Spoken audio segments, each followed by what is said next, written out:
When you close your eyes and imagine a pyramid, your mind likely drifts to the golden sands of Egypt, where ancient monuments rise like geometric mountains against endless blue sky. But these stone giants hold secrets far stranger and more wonderful than most people realize. Tonight we journey beyond the familiar into a world where mathematics meets mystery, where precision rivals poetry, and where human ambition reach toward the heavens themselves. Pyramids are not just Egyptian treasures. They emerge from the earth on every continent where humans have walked, each one a testament to our species' endless desire to build something permanent, something that whispers across millennia. From the rolling hills of Sudan to the misty jungles of Guatemala, from the ancient plains of China to the high deserts of Peru, these monuments speak a universal language written in stone and starlight. The truths we will explore tonight are not fiction or fantasy. They are discoveries made by archaeologists with patient brushes and careful measurements, by physicists with particle detectors and cosmic ray tracers, by historians who read ancient texts like love letters from the past. Each fact has been verified, each mystery authenticated by science and scholarship. As we begin this journey through time and space, imagine yourself standing at the base of these colossal structures, feeling the weight of centuries pressing down through limestone and granite. Feel the desert wind carrying whispers of forgotten civilizations, the cool morning air that once touched the faces of builders whose names are lost, but whose works endure. Tonight, these silent sentinels will reveal their most astonishing secrets. The pyramids are waiting to tell their stories, stories of mathematical precision that defies explanation, of global connections that span oceans and centuries, of human ingenuity that transformed raw stone into eternal monuments, stories that will change how you see these ancient wonders forever. Let us begin with a truth that might surprise you, a fact that challenges everything you thought you knew about where pyramids truly belong in our world. Picture this scene in your mind. You are standing in the heart of Africa, where the Nile River bends through landscapes of golden sand and scattered acacia trees. The air shimmers with heat, and silence stretches endlessly in every direction. Then, rising from the horizon like ancient dreams made manifest, you see them. Not one pyramid, not 10, but hundreds of stone monuments reaching toward the cloudless sky. This is Sudan, and it holds a secret that would astonish most travelers who think pyramids belong only to Egypt. Sudan is home to more than 200 pyramids, scattered across 3 magnificent archaeological sites that most of the world has never heard of. These monuments were built by the Kingdom of Kush, a civilization so powerful that it once conquered and ruled over Egypt itself. Yet their pyramids remain largely unknown, hidden treasures in a land where tourism is rare and archaeological exploration faces countless challenges. The story begins around 800 years before the Common Era, when the Kushite rulers looked north toward Egypt and saw opportunity. Egypt, weakened by internal strife and foreign invasions, could no longer defend its borders. The Kushite kings, ruling from their capital at Napata near the fourth cataract of the Nile, launched a campaign that would change the course of history. They conquered Egypt and established the 25th dynasty, becoming pharaohs themselves and ruling both kingdoms as one vast empire stretching from the Mediterranean to the heart of Africa. These Kushite pharaohs were deeply religious rulers who saw themselves as restorers of ancient Egyptian traditions. They rebuilt temples that had fallen into disrepair, commissioned countless statues of themselves in traditional pharaonic poses, and, most importantly for our story tonight, they adopted the pyramid as their royal burial monument. But they did not simply copy Egyptian designs. Instead, they created something uniquely their own, monuments that would reflect both their reverence for Egyptian tradition and their own distinct African identity. The pyramids of Sudan are different from their Egyptian cousins in ways that reveal the distinct character of Kushite civilization. They are smaller, typically rising between 20 and 30 meters into the desert sky, but what they lack in size they make up for in steepness and elegant proportion. Where Egyptian pyramids have sides that slope at approximately 51 degrees, creating the familiar profile we all recognize, Sudanese pyramids climb at much sharper angles between 68 and 70 degrees, creating monuments that appear to thrust more dramatically toward heaven, like stone spears piercing the African sky. At Meroe, the most famous of Sudan's pyramid sites, 29 royal pyramids cluster together like a stone city of the dead. This necropolis served the rulers of the later Meroitic period, when the Kingdom of Kush had moved its capital southward and begun to develop its own distinctive culture, separate from Egyptian influence. Each pyramid once sheltered the burial chamber of a Kushite ruler, and many still contain the remains of their ancient occupants, along with treasures that speak to the wealth and sophistication of this forgotten African kingdom. Walking among the Meroe pyramids today feels like entering a forgotten world where time moves differently. The monuments rise from sand that has buried much of their original height over the centuries, giving them a mysterious, half-emerged appearance, as if they are slowly rising from or sinking into the desert itself. Many show damage from 19th century treasure hunters who blasted their way into burial chambers with dynamite, leaving scars that remind us how much archaeological knowledge was lost to greed and impatience in an era before proper excavation techniques were developed. The Pyramid of Queen Amenhotep stands as perhaps the most magnificent example of Kushite royal architecture. This remarkable woman ruled the Kingdom of Kush during the 1st century before the Common Era, and her pyramid originally soared 30 meters high, decorated with intricate relief carvings showing the queen making offerings to both Egyptian and local Nubian gods. The treasures found in her burial chamber by archaeologists included gold jewelry of extraordinary craftsmanship, including massive arm bracelets weighing several pounds each and necklaces adorned with precious stones that had been traded from as far away as India and the Mediterranean world. Each pyramid at Meroe was part of a larger funerary complex that demonstrated the continuing vitality of royal burial traditions in ancient Africa. These complexes included offering chapels built against the eastern faces of the pyramids, where priests could perform daily rituals for the deceased ruler. The chapels contain some of the finest relief carvings in all of Africa, with scenes depicting the journey of the dead king or queen through the afterlife, guided by Egyptian gods but rendered in a distinctly African artistic style that reflects the mixed heritage of Kushite culture. The reliefs show fascinating details of Kushite royal life and religious beliefs. We see queens and kings wearing elaborate crowns that combine Egyptian and African symbols, offering tables laden with bread, beer, and roasted meats to sustain the dead in their eternal journey. The artistic style blends Egyptian canonical proportions with more naturalistic African features, creating a unique visual language that speaks to the cosmopolitan nature of Kushite civilization. The second Great Pyramid site lies at Nuri, where 21 royal pyramids mark the burial ground of earlier Kushite rulers who lived during the height of the 25th dynasty's power over Egypt. Here lies Taharqa, perhaps the most famous of all Kushite pharaohs, whose pyramid rises 50 meters into the Sudanese sky, making it the largest pyramid ever built in Sudan. Taharqa ruled both Egypt and Kush at the height of the 25th dynasty's power during the 7th century before the Common Era, and his 26-year reign marked the golden age of Kushite civilization. Taharqa was a remarkable ruler who left his mark on monuments from southern Sudan to the Nile Delta. He built temples, restored ancient monuments, and fought against the growing Assyrian threat to Egyptian independence. His pyramid at Nuri reflects his status as one of Africa's greatest ancient rulers, with a burial chamber cut deep into the bedrock and approached through a long descending corridor lined with religious texts.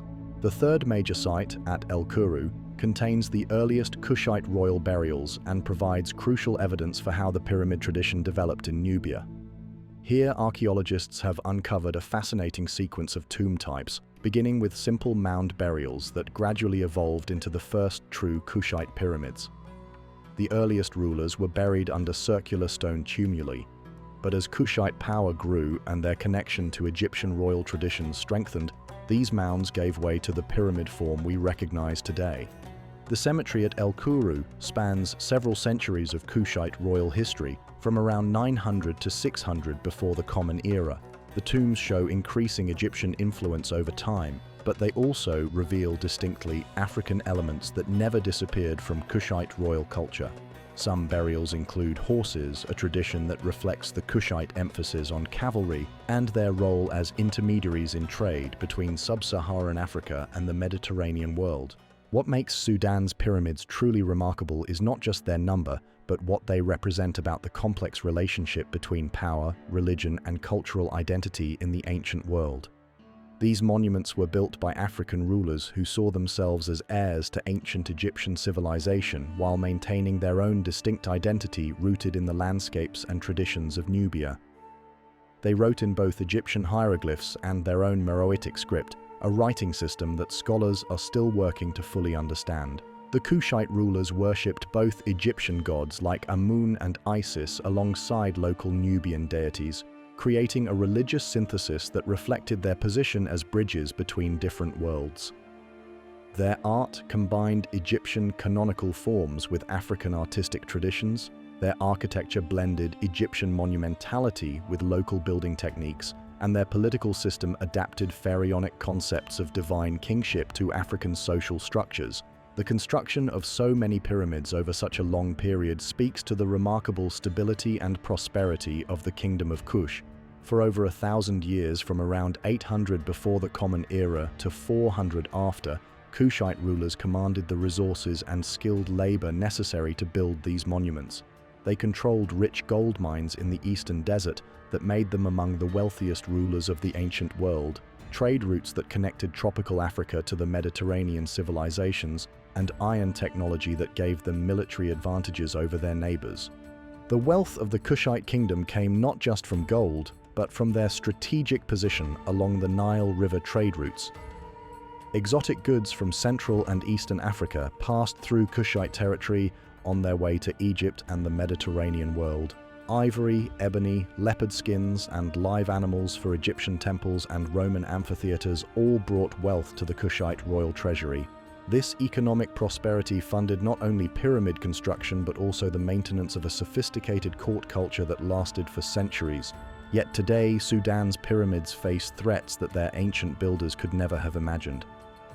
Climate change brings more intense sandstorms that erode the soft sandstone from which many are built, while flash flooding occasionally threatens sites that were built in desert areas that rarely saw rain. Political instability has made archaeological work difficult and dangerous for long periods, interrupting research and conservation efforts. The lack of tourism revenue means there are few resources available for the protection and maintenance these irreplaceable monuments desperately need. Some of Sudan's pyramids have been damaged by modern conflicts, while others suffer from neglect and the gradual effects of time and weather.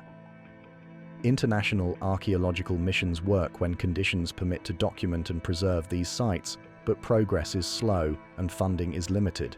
Many of the most important pyramid sites in human history remain largely unknown to the outside world, hidden treasures in a land where few visitors venture due to political instability and limited tourist infrastructure. As we stand among these forgotten monuments in our imagination tonight, feeling the desert wind that has blown across them for over 2,000 years, let us remember that the pyramid was not invented in Egypt alone. It was perfected there, yes, but it was adopted and brilliantly adapted by civilizations across Africa and around the world. Sudan's pyramids remind us that ancient Africa was home to sophisticated kingdoms whose achievements rivaled those of any civilization on Earth. Kingdoms that built monuments which have survived conquests, climate change, and the rise and fall of empires to stand as eternal witnesses to human ambition and creativity. Close your eyes and imagine standing on the Giza plateau 4,500 years ago in the blazing heat of an Egyptian afternoon. The sun hangs like a golden disk in the cloudless sky, and before you rises a sight that would steal your breath away. The Great Pyramid of Khufu does not appear as the rough, stepped monument we know today. Instead, it gleams like a perfect crystal mountain, its smooth white sides reflecting the desert sun with such brilliance that you must shield your eyes to look upon it. This is how the pyramid was meant to be seen, how it appeared to the ancient Egyptians who called it one of the wonders of their world. The Great Pyramid was once completely encased in polished white limestone, creating a monument so dazzling that it could be seen from miles away across the Nile Valley. These casing stones, cut from the finest Tura limestone quarries on the eastern bank of the Nile, were fitted together with such precision that the joints between them were nearly invisible. The entire pyramid would have appeared as a single, flawless geometric form rising from the desert floor, its four triangular faces catching and throwing back the light of the sun like mirrors made of stone. The Tura limestone used for the pyramid's casing was considered the finest building stone in all of Egypt. These quarries, located about 13 kilometers south of modern Cairo, produced a limestone so pure and white that it was reserved for the most important royal monuments. The stone had a fine, almost crystalline texture that could be polished to a mirror-like finish, and when freshly cut, it gleamed with an almost supernatural brightness that the ancient Egyptians associated with divine power. Transporting these massive casing stones from the Tura quarries to Giza required a feat of logistics that demonstrates the incredible organizational capabilities of the pyramid builders. Each stone weighed between 2 and 15 tons, and thousands were needed to cover the pyramid's four sides. They were quarried with copper tools and wooden wedges, shaped to precise dimensions, and then loaded onto barges for transport across the Nile during the annual flood season when the river ran high enough to carry such heavy loads. The casing stones were not simply rectangular blocks but were cut as precise trapezoids, each one shaped to fit exactly into its designated position on the pyramid's sloping sides. This required mathematical calculations of extraordinary sophistication, as each stone had to be cut to precise angles that would create the pyramid's perfect 51-degree slope when assembled. The master stonecutters who shaped these blocks possessed skills that were passed down through generations of craftsmen, knowledge that represented centuries of accumulated expertise in working with stone. The process of installing the casing stones required lifting each massive block up the pyramid's rising faces and positioning it with perfect accuracy. Archaeological evidence suggests that the builders used a combination of ramps, levers, and possibly wooden rockers to move and position these stones. The final layer of casing stones at the pyramid's peak would have been the most challenging to install, requiring the builders to work at a height of nearly 150 meters above the desert floor. Once in position, each casing stone was carefully fitted against its neighbors, with joints so tight that even today, after 4.5 millennia, it is difficult to insert a knife blade between the remaining blocks. The stones were held in place not just by their weight but by their precise fit, creating a structural system where each block supported and was supported by those around it. The entire casing acted as a protective shell that helped preserve the pyramid's internal structure while creating its smooth, gleaming exterior. The visual impact of the completed pyramid would have been overwhelming. Ancient Egyptian texts describe monuments that blazed like stars, that caught the first light of dawn and held the last rays of sunset. The pyramid would have appeared to glow with its own inner light, especially during the golden hours when the sun hung low on the horizon. At noon, when the sun stood directly overhead, the pyramid's faces would have been so bright that looking at them directly would have been almost impossible. The smooth casing also served practical purposes beyond mere aesthetics. The polished limestone surface shed rainwater quickly during the rare desert storms, preventing moisture from penetrating the pyramid's interior structure. The tight-fitting joints kept out sand and debris that might otherwise have worked their way into the monument's internal passages. The casing stones also helped distribute the enormous weight of the pyramid more evenly, reducing stress on the internal chambers and corridors. But this magnificent outer shell was not destined to last forever. The first major damage came in the year 1303 of the Common Era, when a massive earthquake struck the Cairo region.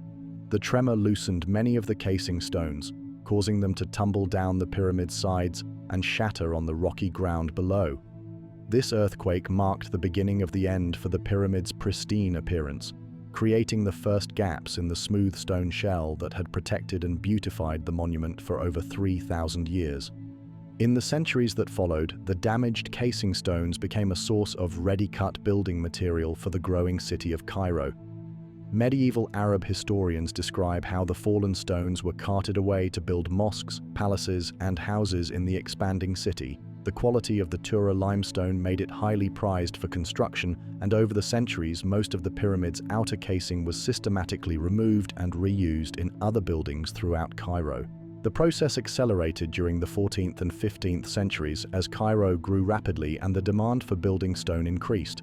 Local rulers issued permits for quarrying operations on the Giza plateau, treating the ancient pyramids as convenient sources of pre-cut masonry. Workers used iron crowbars and wooden levers to pry loose the remaining casing stones, often damaging the underlying core blocks in the process. What had taken decades to build was stripped away in a matter of centuries.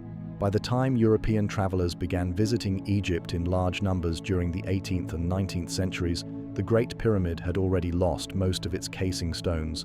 These early visitors saw essentially the same rough, stepped appearance that greets tourists today, with the pyramid's internal core masonry exposed to the desert wind and sand. Most had no idea that they were looking at what was essentially the inner skeleton of a once magnificent structure. Today, only a few of the original casing stones remain in place on the Great Pyramid, mostly near the base where they were protected by accumulated sand and debris. These surviving fragments give us tantalizing glimpses of the pyramid's former glory. When the morning sun strikes these remaining white limestone blocks, they still gleam with something approaching their original brilliance, offering a hint of how spectacular the complete monument must have appeared. The Pyramid of Khafra, the second largest at Giza, preserves a more substantial section of its original casing near the apex. This surviving capstone area shows us clearly how smooth and precisely fitted the outer stones once were. The contrast between the rough lower sections and the smooth upper casing demonstrates dramatically how different these monuments looked when they were newly completed. Standing at the base of Khafra's pyramid and looking up at the preserved casing stones is like seeing a ghost of the pyramid's former self. Archaeological surveys have found fragments of the original casing stones scattered around the bases of all three Giza pyramids. These pieces, often buried under centuries of accumulated sand, preserve details of the original construction that help us understand the builders' techniques. Some fragments show tool marks from the ancient stone cutters, while others preserve the smooth, polished surfaces that once covered the entire monument. Modern attempts to recreate the visual impact of the cased pyramids have used computer modeling and virtual reality to show visitors what the monuments would have looked like in their prime. These reconstructions reveal structures of breathtaking beauty and geometric perfection, monuments that would have been visible from great distances across the Nile Valley and that would have served as beacons guiding travelers toward the ancient capital at Memphis. The loss of the pyramid's casing represents one of history's great acts of architectural vandalism, comparable to the destruction of the Library of Alexandria or the bombing of ancient monuments in modern conflicts. What was removed over the centuries represented not just building material but irreplaceable evidence of ancient Egyptian engineering and artistic achievement. The casing stones contained information about construction techniques, tool marks that told stories about the builders, and inscriptions that might have provided crucial historical information.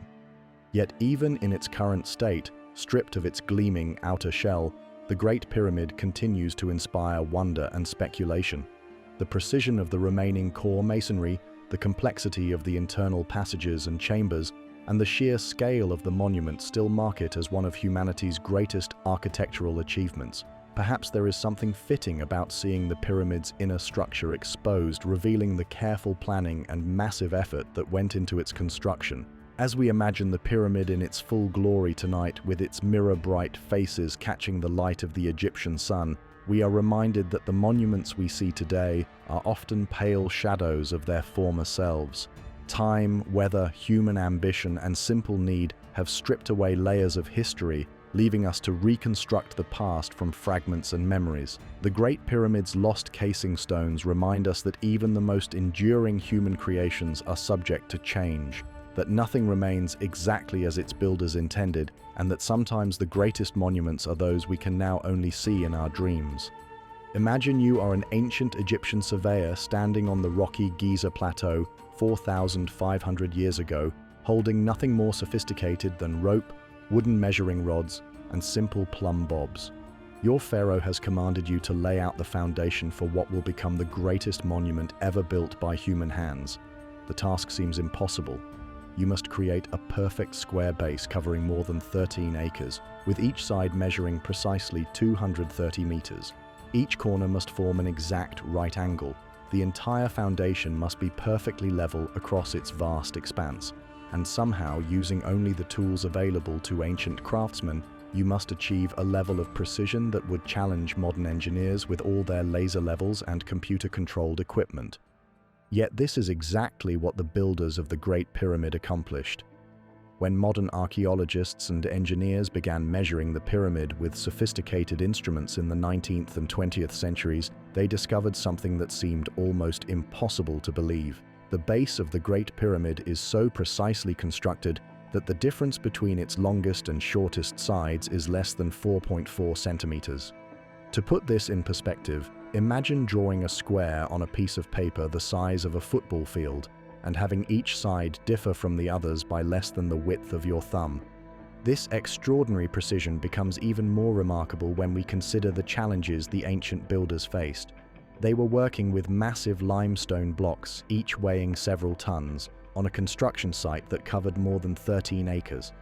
They had to level the bedrock foundation, removing high spots and filling low areas to create a perfectly flat platform.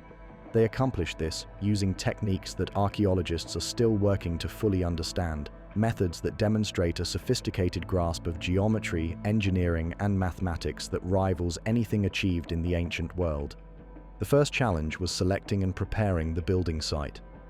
The Giza plateau offered several advantages for pyramid construction. The bedrock here is solid limestone that could support the enormous weight of the finished monument without settling or shifting. The location also provided easy access to the Nile River for transporting building materials while being high enough above the floodplain to remain dry during the annual inundation. But transforming this rocky outcrop into a foundation suitable for precision construction required careful planning and enormous labor. Archaeological evidence suggests that the builders began by creating a network of precise reference lines across the construction site. These lines, probably marked with stakes and ropes, established the pyramid's orientation and allowed workers to maintain accuracy as construction progressed. The pyramid's sides are aligned to the cardinal directions north, south, east, and west, with an accuracy that is truly astonishing.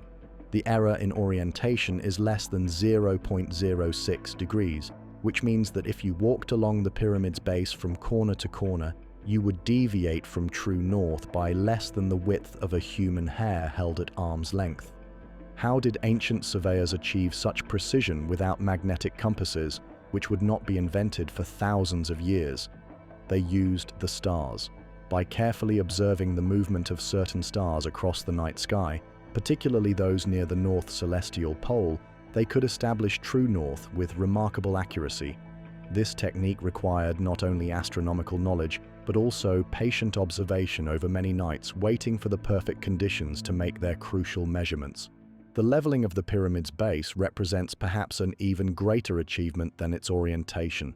Across the entire 13-acre foundation, the variation in height is less than 2.1 centimeters. This means that if you placed a perfectly straight edge across the entire base of the pyramid, the highest and lowest points would differ by less than the thickness of your finger. Achieving this level of precision across such a vast area without modern surveying instruments seems almost magical, yet the evidence is undeniable. The most likely explanation for this remarkable accuracy involves the use of water as a leveling medium. The builders probably created a network of shallow channels or basins across the construction site, filled them with water, and then cut the bedrock to match the water level. Water always seeks its own level, creating a perfectly horizontal reference surface that the ancient builders could use to guide their work. This technique, while simple in concept, would have required enormous skill and patience to execute properly across such a large area. But the precision of the Great Pyramid extends far beyond its foundation. The monument's internal passages and chambers are constructed with equally extraordinary accuracy.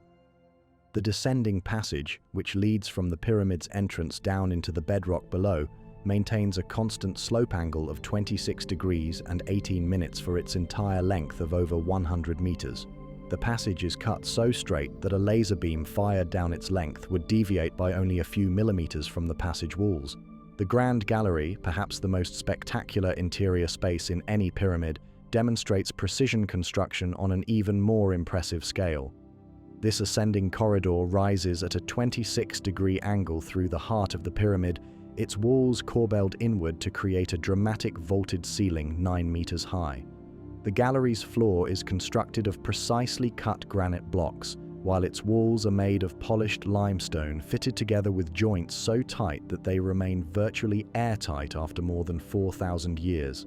Each of the granite blocks in the Grand Gallery weighs several tons and is cut to precise dimensions that allow them to fit together perfectly despite the corridor's sloping floor.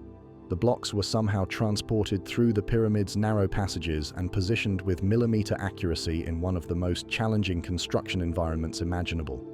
The skill required to accomplish this work defies easy explanation and represents one of the greatest achievements in the history of masonry construction. The King's Chamber, the pyramid's primary burial room, showcases precision construction in its most refined form. The chamber is built entirely of red granite blocks, each weighing between 25 and 80 tons, that were somehow transported from quarries near Aswan, 800 kilometers to the south. The granite blocks are fitted together so precisely that it is impossible to insert even a thin knife blade between them. The chamber's walls are perfectly vertical, its floor is level to within millimeters, and its ceiling consists of 9 massive granite beams that span the room's 5.2-meter width without any intermediate support. Above the King's Chamber, the builders constructed a series of 5 relieving chambers designed to distribute the enormous weight of the pyramid's upper levels and prevent the burial chamber from being crushed. These hidden chambers, accessible only through a narrow shaft discovered by early explorers, are built with the same precision as the visible parts of the pyramid. The granite beams that form their floors and ceilings are fitted together with extraordinary accuracy, creating structural systems that have successfully supported millions of tons of stone for over 4 millennia. The precision extends even to details that most visitors never see. The corners of blocks are cut to exact right angles. The surfaces of stones are dressed to perfect flatness. The mortar joints between blocks are uniform in thickness, often less than half a millimeter wide. This attention to detail at every level of construction suggests a building culture that valued precision not just for practical reasons, but as a matter of pride and religious devotion. Modern engineers studying the pyramid have proposed various theories to explain how such precision was achieved. Some suggest the use of sophisticated measuring instruments that have not survived in the archaeological record. Others propose that the builders used mathematical principles and geometric techniques that were more advanced than previously believed. Still others argue that the precision resulted from generations of accumulated experience in stone construction, passed down through master craftsmen who spent their entire lives perfecting their skills. The tools that have survived from ancient Egypt include copper chisels, wooden mallets, rope, plumb bobs, and measuring rods. While these implements seem primitive compared to modern construction equipment, they were capable of remarkable precision in skilled hands. Ancient Egyptian measuring rods, examples of which survive in museums, are marked with divisions accurate to less than a millimeter. Plumb bobs could establish vertical lines with extraordinary accuracy. Ropes could be used not only for measuring distances but also for creating precise geometric shapes using techniques that modern surveyors still employ. The A-shaped square, a simple tool consisting of 2 wooden arms joined at their apex with a plumb bob hanging from the joint, could establish both vertical and horizontal lines with remarkable precision. By combining these basic instruments with careful measurement techniques and perhaps water leveling systems, skilled ancient craftsmen could achieve accuracies that seem almost impossible by modern standards.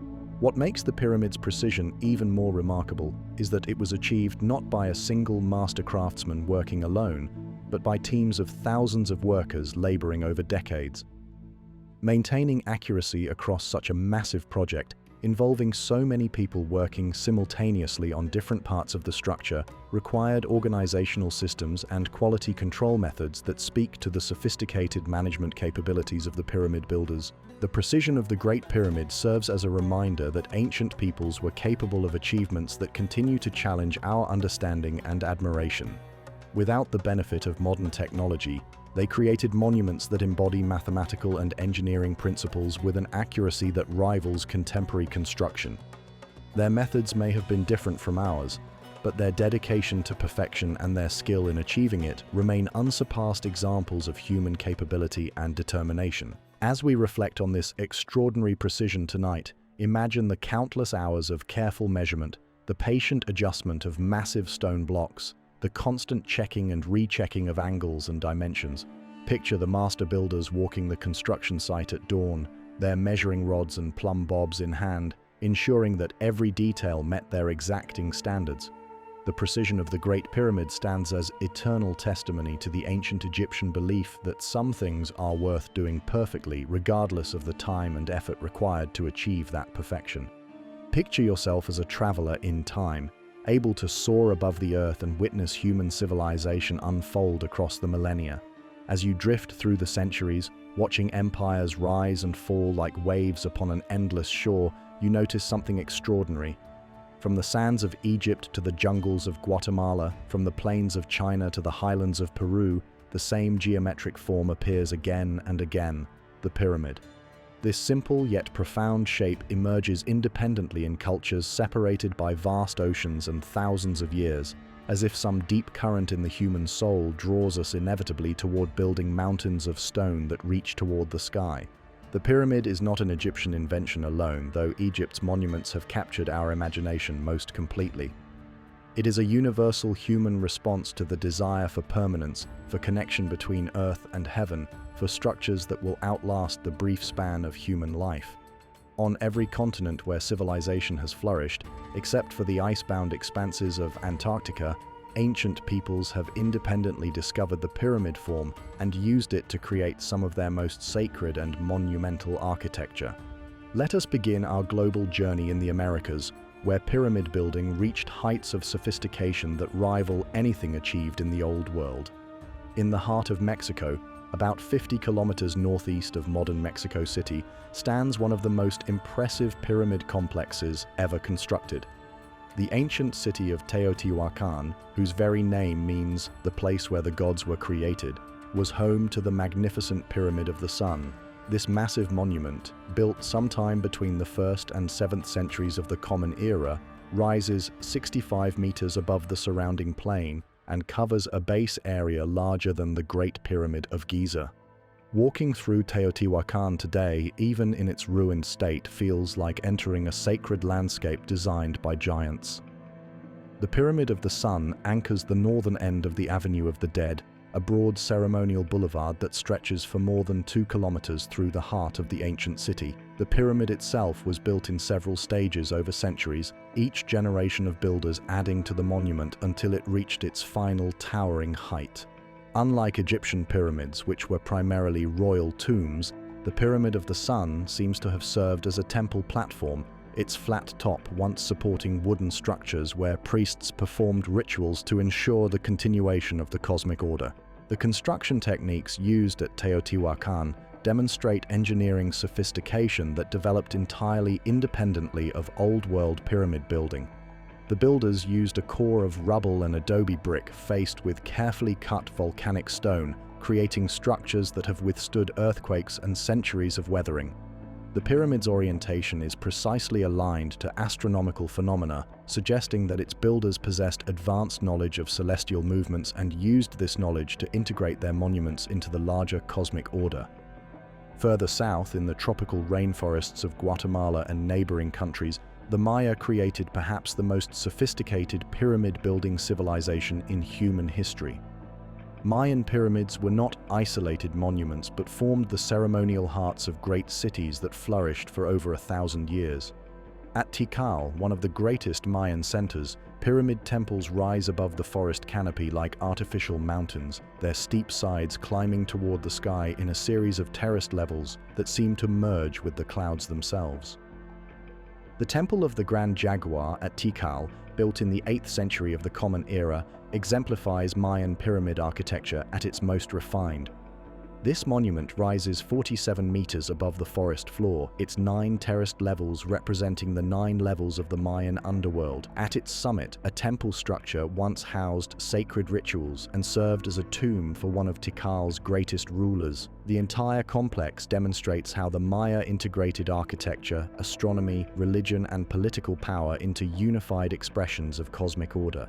Mayan pyramids were often built in pairs or groups, creating ceremonial complexes that reflected sophisticated understanding of architectural harmony and symbolic meaning. The builders possessed mathematical knowledge that included the concept of zero and positional notation, achievements that would not appear in European mathematics for centuries. They used this mathematical sophistication to create monuments whose proportions embodied sacred numbers and whose orientations tracked the movements of celestial bodies with extraordinary precision. On the western coast of South America, in what is now Peru, ancient civilizations created pyramid complexes that predate the more famous achievements of Egypt by hundreds or even thousands of years. The site of Caral, located in the Super Valley about 200 kilometers north of modern Lima, contains pyramid structures that date to approximately 3,000 years before the Common Era, making them among the oldest monumental architecture in the Americas. The pyramids at Caral were built by a sophisticated civilization that thrived along Peru's coastal rivers during a period when most of the world was still organized in small agricultural villages. These monuments, constructed primarily of stone and mortar, rise in stepped terraces from the desert floor and were probably topped with wooden and adobe structures that have long since disappeared. The largest pyramid at Caral covers an area equivalent to 4 football fields and rises 18 meters above the surrounding plain, a massive undertaking for people who had not yet developed writing systems or metal tools. Even more impressive are the later pyramid complexes built by Peru's coastal civilizations during the first millennium of the Common Era. The Pyramid of the Sun at Moche, built by the Moche culture between the 1st and 8th centuries, was constructed using over 130 million adobe bricks, each one individually made and placed by hand. This monument rises 43 meters above the coastal plain and contains a volume of material that rivals many Egyptian pyramids, yet it was built by people who had no contact whatsoever with Old World civilizations. The Moche pyramids served as platforms for temples and palaces, centers of political and religious power that dominated the coastal valleys for centuries.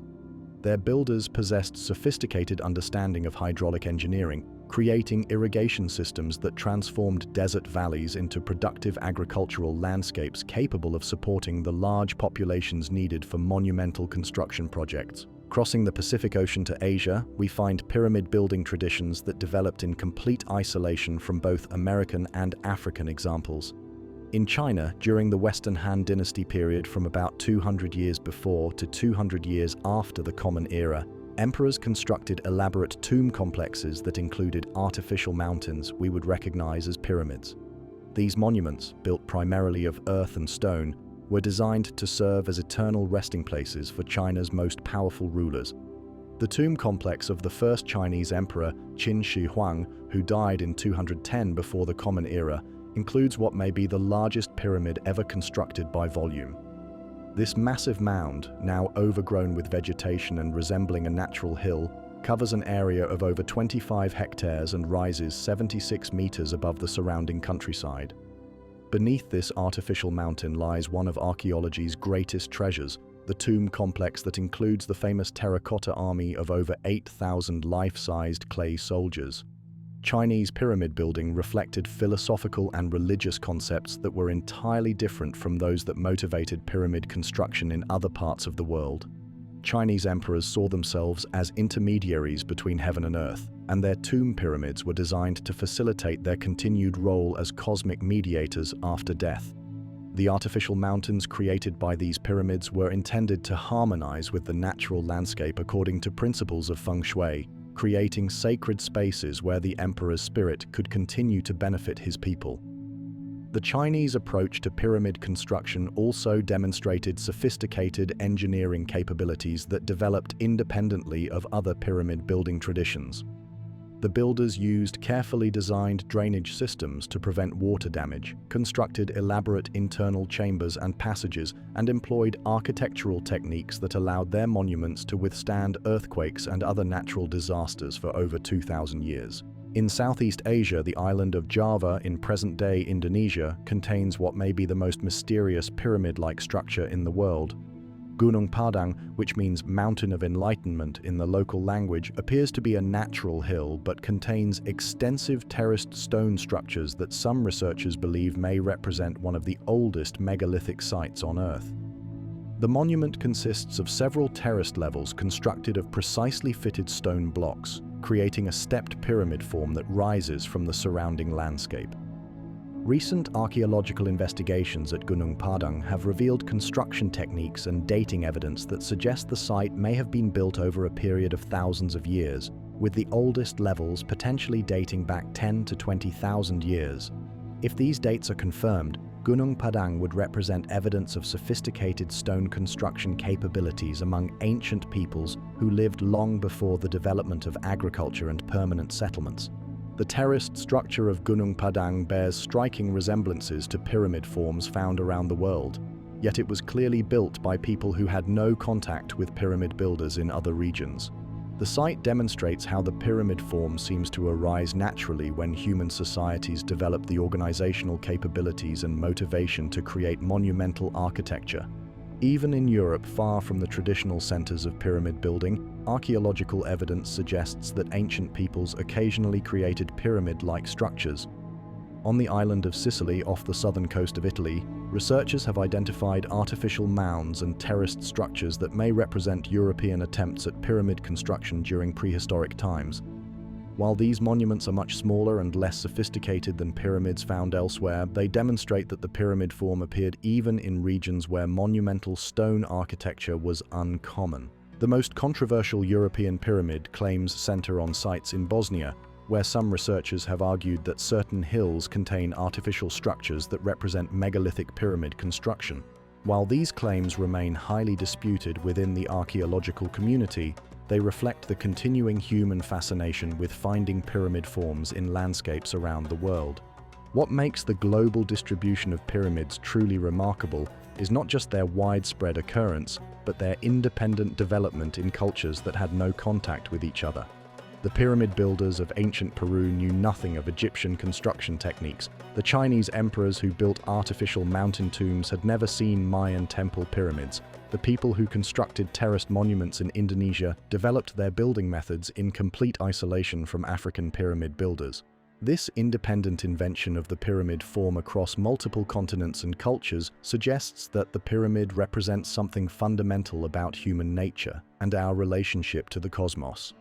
Perhaps the pyramid's stable triangular form naturally appeals to builders seeking to create permanent monuments. Perhaps its upward-reaching shape satisfies some deep psychological need to connect earth with sky, the mundane with the sacred, the temporary with the eternal. The pyramid also represents an optimal solution to certain engineering challenges that arise whenever people attempt to build very large structures using stone or earth. The pyramid's broad base provides a stable foundation capable of supporting enormous weight, while its tapering form reduces the amount of material needed in the upper levels. These practical advantages may have made the pyramid form an obvious choice for builders working with the technological limitations of ancient times. As we contemplate this global tapestry of pyramid building tonight, we are reminded that human creativity and ambition recognize no geographical boundaries. From the icy highlands of the Andes to the tropical jungles of Central America, from the deserts of Egypt to the plains of China, our ancestors shared a common dream of building monuments that would touch the sky and endure for all time. The pyramid stands as testament to this universal human aspiration, a geometric form that speaks a language understood by every culture that has ever looked up at the stars and wondered about their place in the cosmic order. Imagine yourself as an ancient Greek traveler in the 3rd century before the Common Era, setting out on a grand tour of the Mediterranean world to witness the greatest marvels that human hands have ever created. Your journey would take you to 7 magnificent sites, each one representing the pinnacle of artistic and architectural achievement in the ancient world. You would stand before the towering Colossus of Rhodes, a bronze giant straddling the harbor entrance like a god stepping across the waves. You would walk through the terraced gardens of Babylon, where exotic plants from across the known world grew in impossible profusion above the dusty Mesopotamian plain. You would gaze upon the ivory and gold statue of Zeus at Olympia, so lifelike that visitors claimed the god himself seemed to breathe within the sacred temple. Your journey would continue to the gleaming marble tomb of Mausolus at Halicarnassus, a monument so spectacular that its name became synonymous with grand burial architecture. You would visit the Temple of Artemis at Ephesus, where 127 marble columns rose like a forest of stone to support one of the largest roofs ever constructed in the ancient world. At Alexandria, you would crane your neck to see the top of the great lighthouse that guided ships safely into one of the world's busiest harbors, its beacon visible from 40 kilometers out to sea. But of all these wonders, one would strike you as uniquely different from the rest. At Giza, standing at the edge of the African desert, you would encounter the Great Pyramid of Khufu, a monument already over 2,000 years old when your Greek ancestors were just beginning to build their first temples. Unlike the other wonders which impressed through beauty, artistry, or engineering innovation, the pyramid would overwhelm you with its sheer permanence, its sense of having existed forever, and its promise to exist long after you and your civilization had turned to dust. Today, more than 2 millennia after that hypothetical Greek traveler completed his tour, only one of the 7 wonders of the ancient world still stands. The Colossus of Rhodes fell during an earthquake in 226 before the Common Era, less than 60 years after its completion. The Hanging Gardens of Babylon, if they ever existed at all, have vanished so completely that archaeologists debate whether they were real or merely legend. The statue of Zeus was destroyed by Christian zealots in the 5th century of the Common Era, its precious materials stripped away and melted down.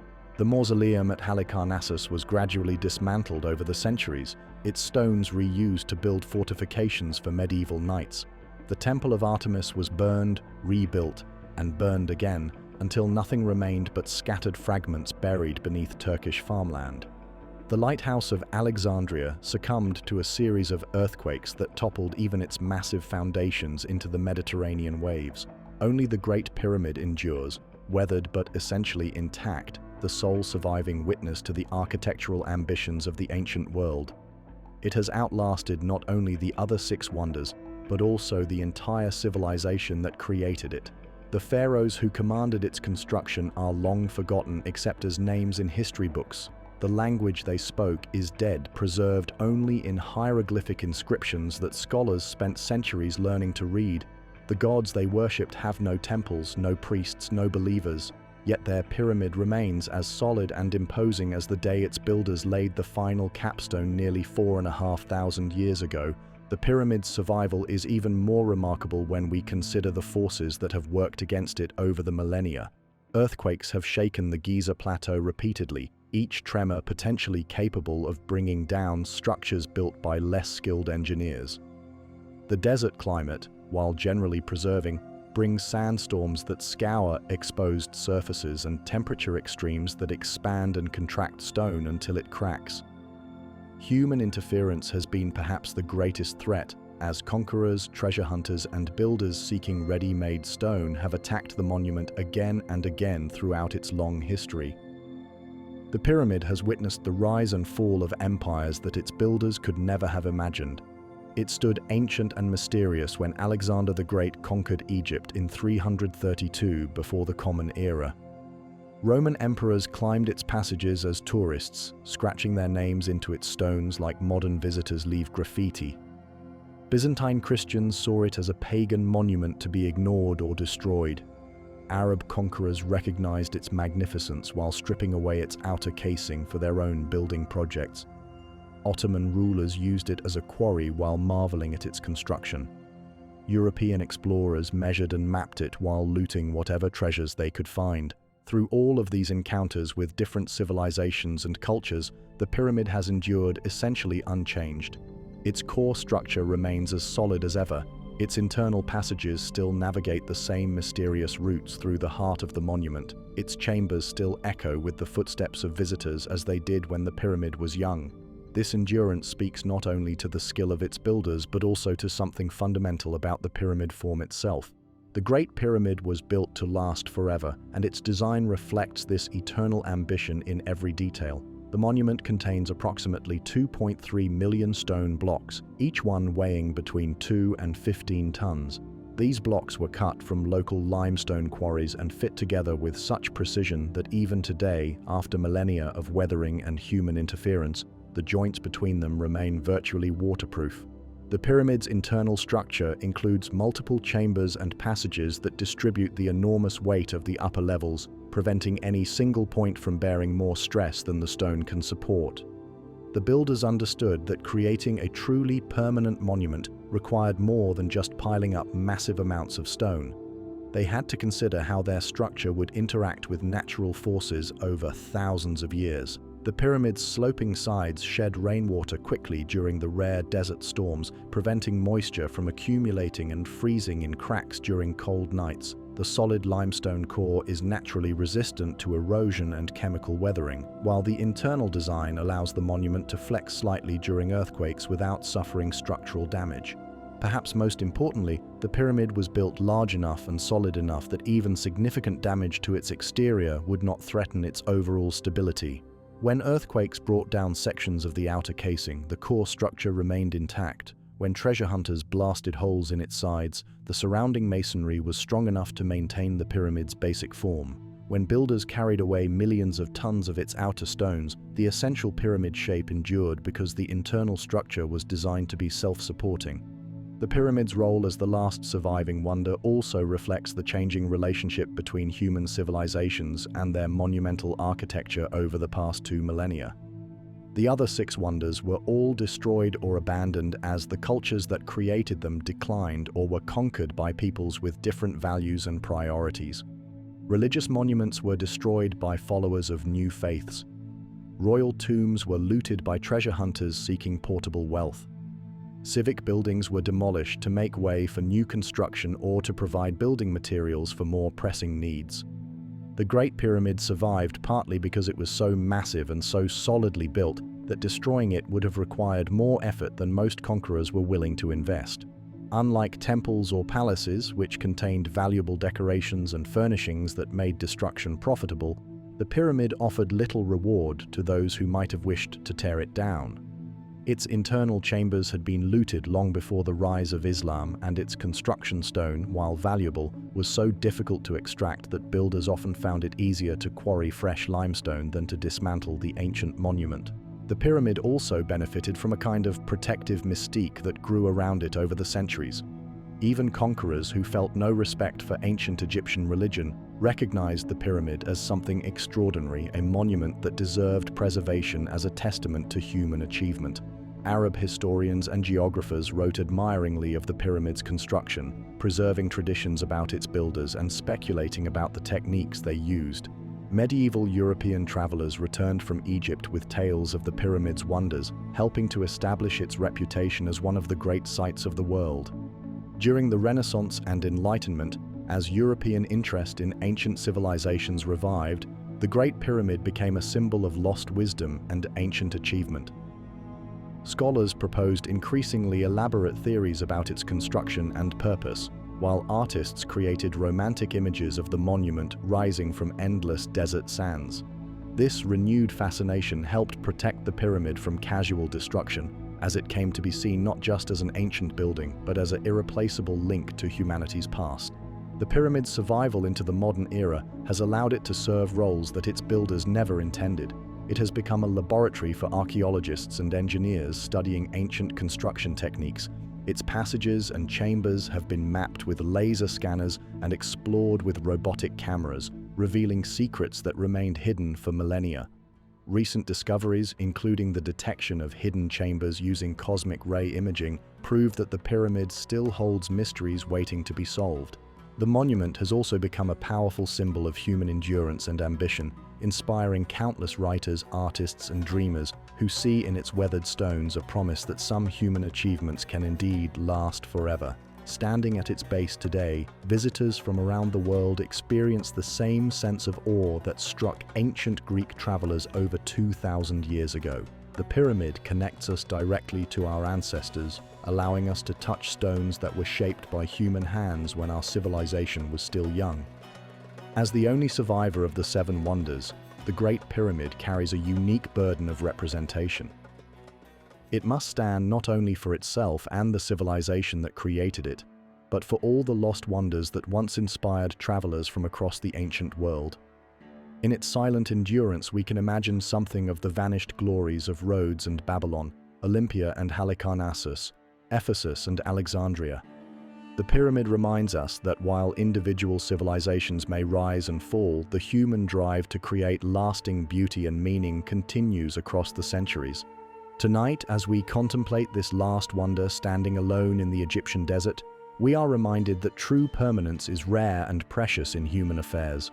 Most of what we build will eventually crumble into dust, forgotten by future generations who will create their own monuments and dream their own dreams of immortality. But occasionally, through a combination of skill, ambition, and luck, human beings create something that touches eternity. The Great Pyramid stands as proof that such achievements are possible, that mortal hands can indeed build monuments worthy of the gods, structures that will outlast not only their creators, but also the very civilizations that gave them birth. Imagine yourself as a Victorian gentleman scholar in the year 1867, standing in the shadow of the Great Pyramid with measuring tape and notebook in hand. You are following in the footsteps of countless explorers and mathematicians who have tried to unlock the numerical secrets hidden within this ancient monument. As you carefully record the pyramid's dimensions, checking and rechecking your measurements against the rough limestone blocks that form its base, you begin to notice something extraordinary.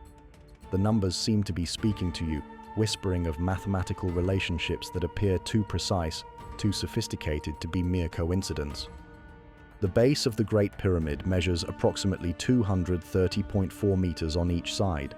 Its original height, before the loss of its capstone and outer casing stones, was approximately 146.5 meters. At first glance, these might seem like arbitrary numbers, the result of practical construction decisions made by ancient builders working with the materials and tools available to them. But when you begin to explore the relationships between these dimensions, patterns emerge that suggest something far more profound was at work in the pyramid's design. The most striking mathematical relationship involves the ratio between the pyramid's base perimeter and its height. When you multiply the base perimeter by 2, then divide by the height, the result approximates the value of pi, the famous mathematical constant that represents the ratio between a circle's circumference and its diameter. This relationship suggests that the ancient builders understood something fundamental about the geometry of circles and may have intentionally incorporated this knowledge into their monuments' proportions. The discovery of this relationship has fascinated mathematicians and historians for over a century, sparking debates about what the ancient Egyptians actually knew about mathematics and how they applied this knowledge to their architectural projects. Pi is an irrational number, meaning it cannot be expressed as a simple fraction, and its decimal representation continues forever without repeating. The precise value of pi was not calculated to many decimal places until relatively recent times, yet the Great Pyramid's proportions seem to encode this fundamental constant with remarkable accuracy. Some scholars argue that this apparent relationship to pi is merely coincidental, the result of construction methods that naturally produced these proportions without the builders consciously understanding their mathematical significance. The ancient Egyptians are known to have measured circles using a method that approximated pi as 22/7, a value that is close to but not exactly equal to the true value of pi. It is possible that the pyramid's proportions simply reflect the practical application of this approximate value in a monumental construction project. Other researchers propose that the relationship is intentional, suggesting that the pyramid's builders possessed more sophisticated mathematical knowledge than is generally recognized in academic circles. They point to evidence that ancient Egyptian architects and engineers were capable of remarkable precision in their work, as demonstrated by the pyramid's extraordinarily accurate alignment and leveling. If the builders could achieve such precision in other aspects of construction, they argue, it is reasonable to suppose they might have also incorporated advanced mathematical concepts into the monument's overall design. The mathematical mysteries of the Great Pyramid extend beyond pi to include other fundamental constants and relationships. Some researchers have identified proportions that seem to encode the golden ratio, also known as phi, a number that appears frequently in nature and has been prized by artists and architects throughout history for its aesthetic properties. The golden ratio, approximately equal to 1.618, appears in the proportions of flower petals, seashells, and the human body, and has been used consciously by designers from ancient Greece to the present day. In the Great Pyramid, the golden ratio may appear in the relationship between the slant height of the triangular faces and half the base width. This would mean that the pyramid's profile, when viewed from the side, embodies proportions that many people find naturally pleasing and harmonious. If this relationship is intentional, it would suggest that the pyramid's builders were not only skilled engineers, but also sophisticated artists who understood how mathematical principles could be used to create structures of enduring aesthetic appeal. The mathematical relationships within the pyramid become even more intriguing when we consider the monument's internal architecture. The King's Chamber, the pyramid's primary burial room, has dimensions that some researchers believe encode multiple mathematical constants and geometric relationships. The chamber's length, width, and height appear to be related by ratios that incorporate both pi and the golden ratio, creating a space whose proportions embody fundamental mathematical principles. The Grand Gallery, the magnificent ascending corridor that leads to the King's Chamber, also displays proportions that suggest mathematical sophistication. This remarkable space, with its corbelled walls rising nearly 9 meters above a sloping floor, has a length that is exactly 7 times its width. The number 7 held special significance in many ancient cultures, often representing completeness or perfection, and its appearance in the Grand Gallery's proportions may reflect religious or symbolic intentions, as well as practical architectural considerations. Even more fascinating are the potential astronomical relationships encoded in the pyramid's dimensions. Some researchers have discovered that the pyramid's measurements, when interpreted as units of ancient Egyptian length measures, seem to encode information about the size and shape of the Earth itself. The relationship between the pyramid's height and its base perimeter may reflect the relationship between the Earth's radius and its circumference, suggesting that the ancient builders possessed surprisingly accurate knowledge of our planet's dimensions. This possibility has led to speculation that the Great Pyramid was intended to serve not only as a tomb for Pharaoh Khufu, but also as a kind of mathematical and astronomical encyclopedia, a permanent record of the scientific knowledge possessed by ancient Egyptian scholars. According to this theory, the pyramid's builders embedded multiple layers of information within the monument's proportions, creating a structure that could preserve and transmit important mathematical and scientific concepts across the millennia. The methods by which ancient Egyptian mathematicians might have developed such sophisticated knowledge remain largely mysterious. Ancient Egyptian mathematical papyri that have survived to the present day show a practical approach to calculation focused on solving real-world problems rather than exploring abstract mathematical relationships. These texts demonstrate competence in arithmetic, basic geometry, and the calculation of areas and volumes, but they do not reveal the kind of advanced mathematical thinking that would be required to intentionally encode constants like pi or the golden ratio into architectural designs. However, it is important to remember that the mathematical papyri that have survived represent only a tiny fraction of the mathematical knowledge that must have existed in ancient Egypt. The builders of the pyramids clearly possessed practical mathematical skills of extraordinary sophistication, as demonstrated by their ability to achieve precise alignments, calculate complex angles, and organize massive construction projects. It is entirely possible that this practical knowledge was accompanied by more theoretical understanding that simply has not survived in the written record. The tools and techniques available to ancient Egyptian mathematicians were also more sophisticated than is sometimes appreciated. The ancient Egyptians used rope stretchers and other measuring devices that could achieve remarkable precision, and they developed geometric techniques for creating right angles, calculating areas, and establishing accurate proportions. They also possessed detailed knowledge of astronomy, carefully observing the movements of stars and planets and using this knowledge to create accurate calendars and navigate across long distances.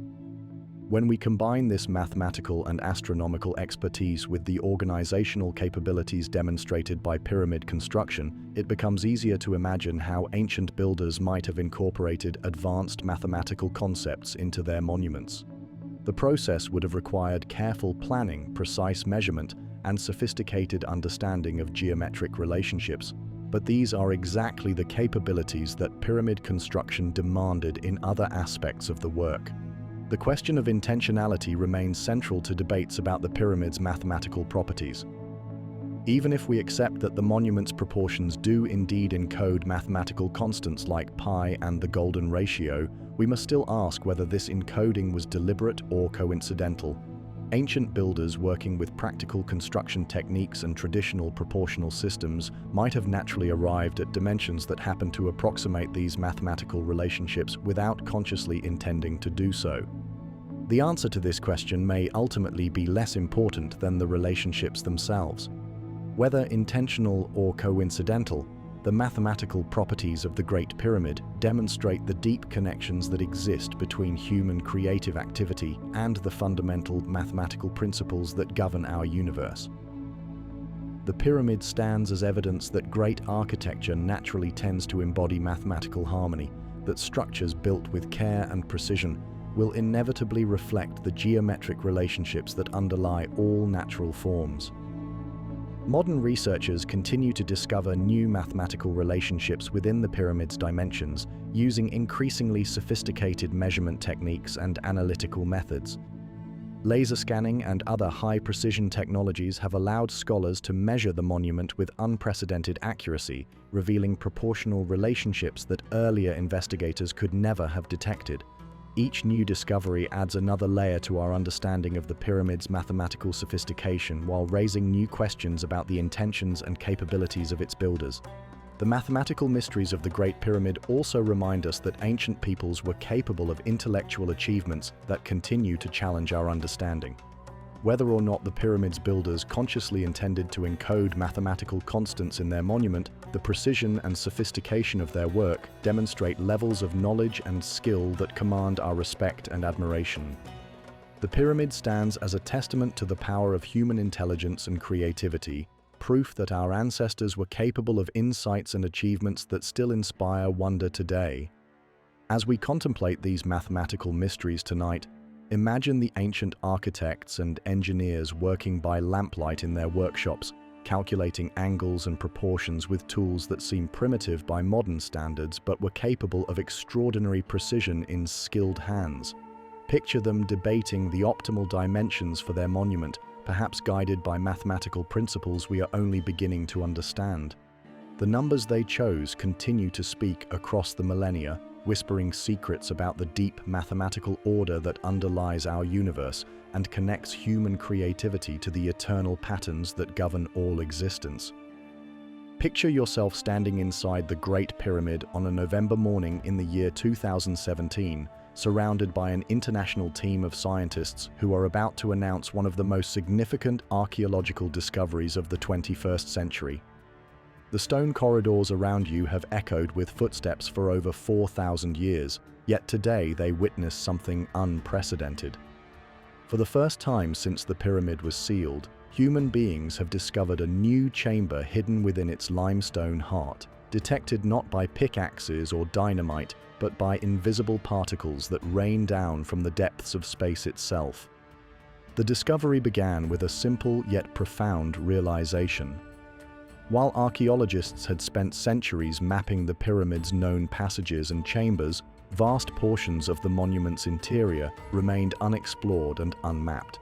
Traditional archaeological methods could not penetrate the pyramid's solid stone construction without causing irreparable damage to this irreplaceable monument. What was needed was a way to see through solid rock, to peer into the pyramid's hidden spaces without disturbing a single ancient stone block. The solution came from the marriage of ancient architecture and cutting-edge physics.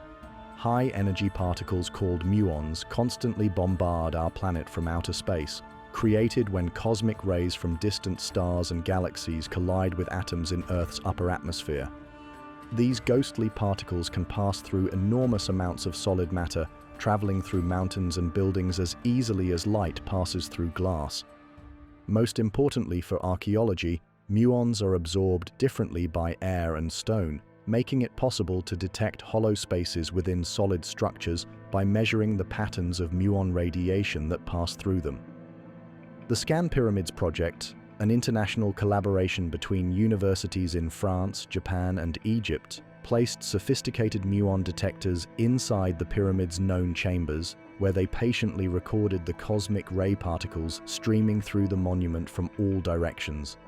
Like medical scanners that use X-rays to peer inside the human body, these detectors could map the pyramid's internal structure by analyzing how muons were absorbed or deflected by different materials within the ancient stone construction. The process required extraordinary patience and precision. Muons arrive at Earth continuously but in relatively small numbers, and detecting meaningful patterns required months of careful measurement and data collection.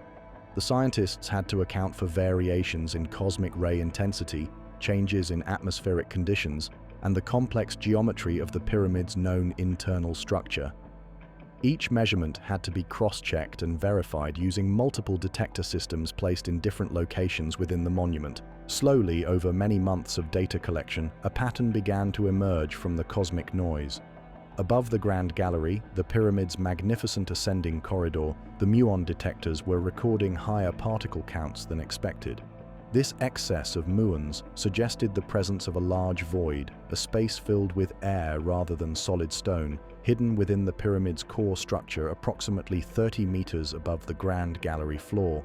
The discovery of this void, which the researchers cautiously named the Big Void to avoid speculation about its purpose, sent shockwaves through the archaeological community. Here was proof that the Great Pyramid still held secrets, that even after centuries of exploration and study, this ancient monument could still surprise and mystify modern researchers.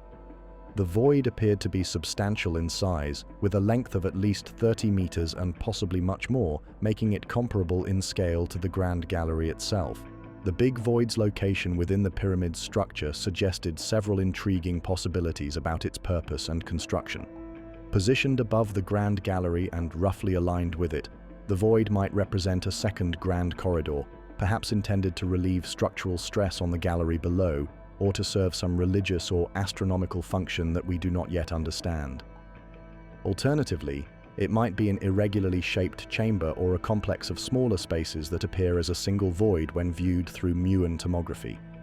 The discovery raised as many questions as it answered. How was such a large space constructed within the pyramid's solid stone core? Why was it built, and what purpose did it serve in the monument's overall design? Most tantalizingly, what might the void contain? Could it hold artifacts, inscriptions, or architectural features that would revolutionize our understanding of pyramid construction and ancient Egyptian civilization? The muon tomography technique that revealed the Big Void represents a perfect example of how modern physics can unlock ancient mysteries without disturbing precious archaeological sites. The method is completely non-invasive, requiring no drilling, excavation, or other alterations to the monument being studied. The cosmic ray particles that make the technique possible have been passing through the pyramid continuously since its construction, but only recently have we developed the technology to detect and interpret their patterns with sufficient precision to map internal structures. The physics behind muon tomography is both elegant and complex. When cosmic rays, primarily high-energy protons from distant stellar explosions, collide with atoms in Earth's atmosphere, they create showers of secondary particles including muons. These muons behave somewhat like very energetic electrons, carrying electric charge but possessing much greater mass and penetrating power. While most particles created in cosmic ray collisions are absorbed quickly by the atmosphere, muons can travel through thousands of meters of solid rock before finally decaying or being absorbed.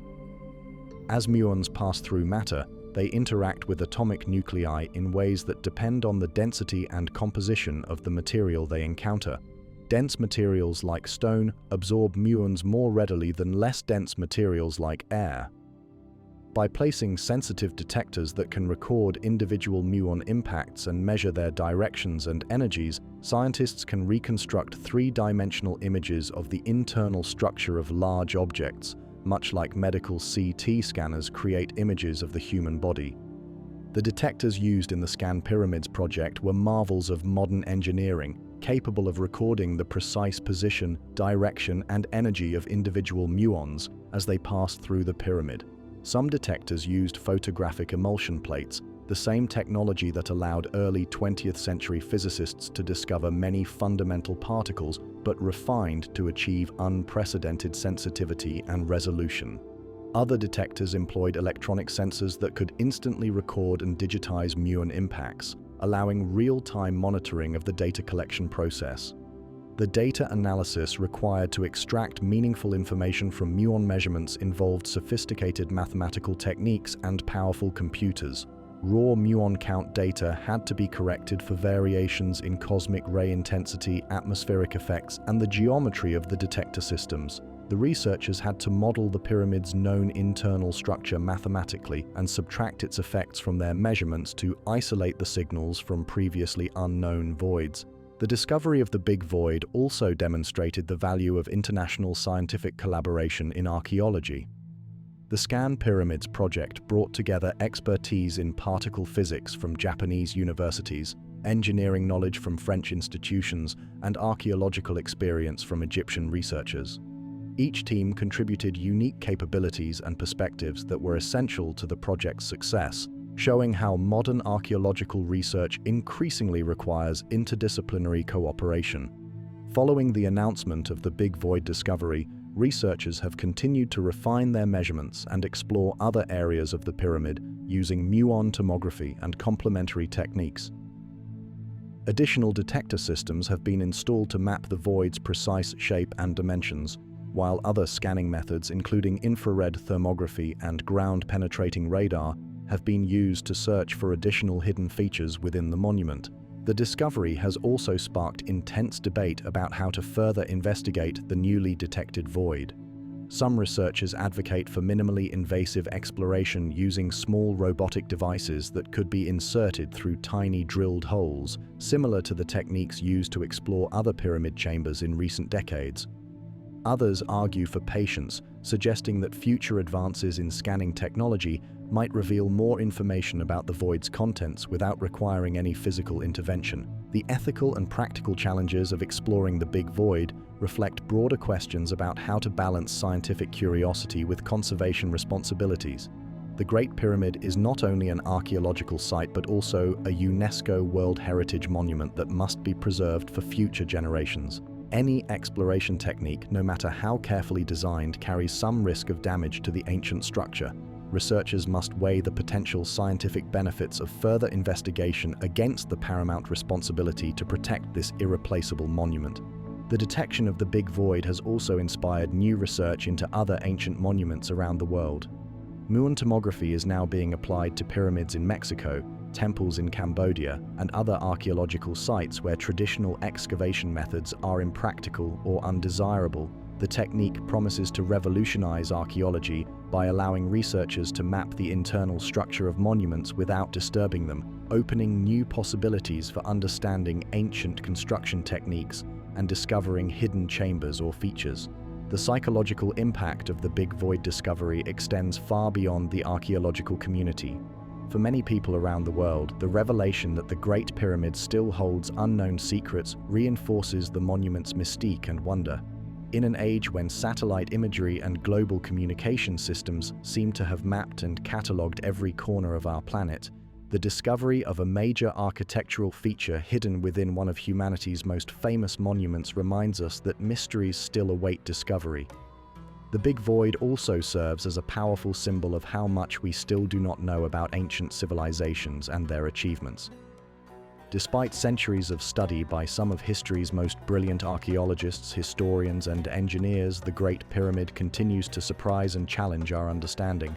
The Void reminds us that ancient peoples were capable of sophisticated planning and construction techniques that we are only beginning to appreciate, and that they may have embedded layers of meaning and purpose in their monuments that we have not yet recognized.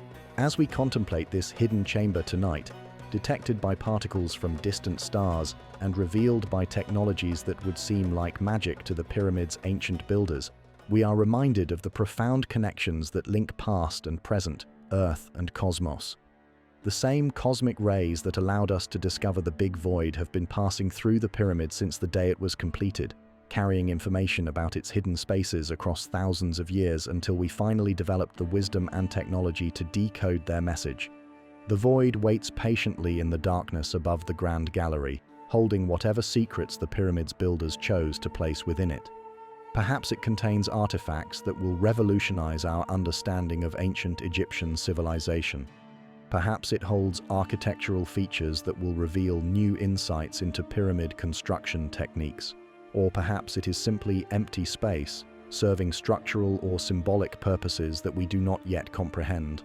Whatever the big void ultimately reveals, its very existence reminds us that the Great Pyramid remains what it has always been, a monument full of mysteries waiting to be solved by future generations of explorers armed with tools we can only begin to imagine.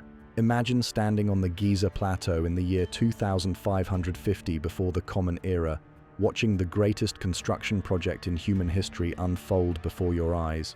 The morning sun casts long shadows across a landscape transformed into a massive building site stretching as far as the eye can see.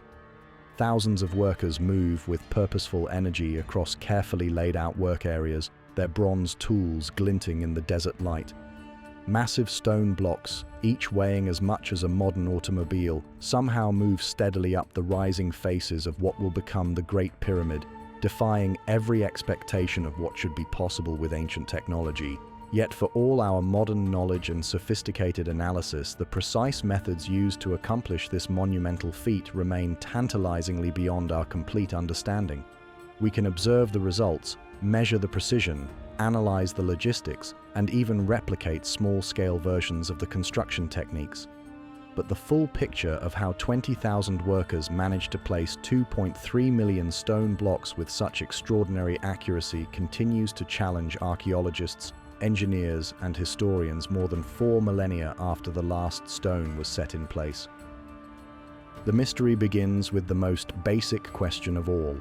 How were the massive limestone blocks moved from their quarries to the construction site and then lifted into their final positions hundreds of feet above the desert floor?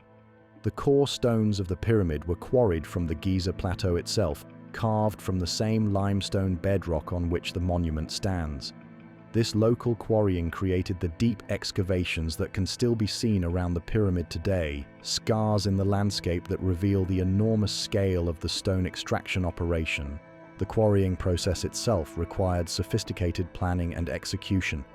Ancient Egyptian stoneworkers used copper tools, wooden wedges, and carefully applied leverage to split massive blocks from the living rock. They had to understand the natural fracture patterns in the limestone, work with the stone's grain rather than against it, and shape each block to approximate dimensions before the much more difficult task of moving it to the construction site. Archaeological evidence suggests that the pyramid builders used a combination of techniques to transport these massive blocks. Wooden sledges, essentially large sleds with curved runners, could carry blocks weighing several tons when pulled by teams of workers. The sledges moved over specially prepared roadways that may have been lubricated with water or oil to reduce friction. Recent experiments have shown that teams of fewer than 20 people can move blocks weighing 2 to 3 tons using these ancient techniques, making the transportation of the pyramid's smaller stones relatively straightforward if labor-intensive. But the pyramid also contains much larger blocks, particularly in its internal chambers and structural elements.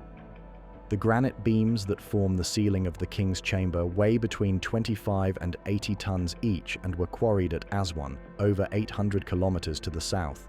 These massive stones had to be transported down the Nile River on specially constructed barges during the annual flood season when the river ran high enough to carry such heavy loads. Moving these enormous granite blocks from the Nile harbor to the pyramid construction site and then into their final positions within the monument's internal structure represents one of the greatest logistical challenges in ancient construction. The blocks had to be dragged up ramps, maneuvered through narrow passages, and positioned with millimeter precision in spaces barely large enough to accommodate them.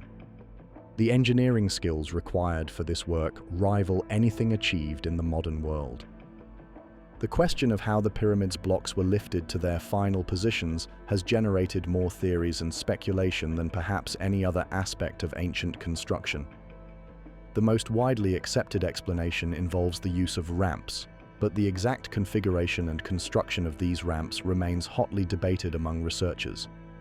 Straight ramps extending from ground level to the pyramid's apex would have required enormous amounts of material and would have extended for several kilometers into the surrounding desert, yet no conclusive archaeological evidence for such massive earthworks has been found.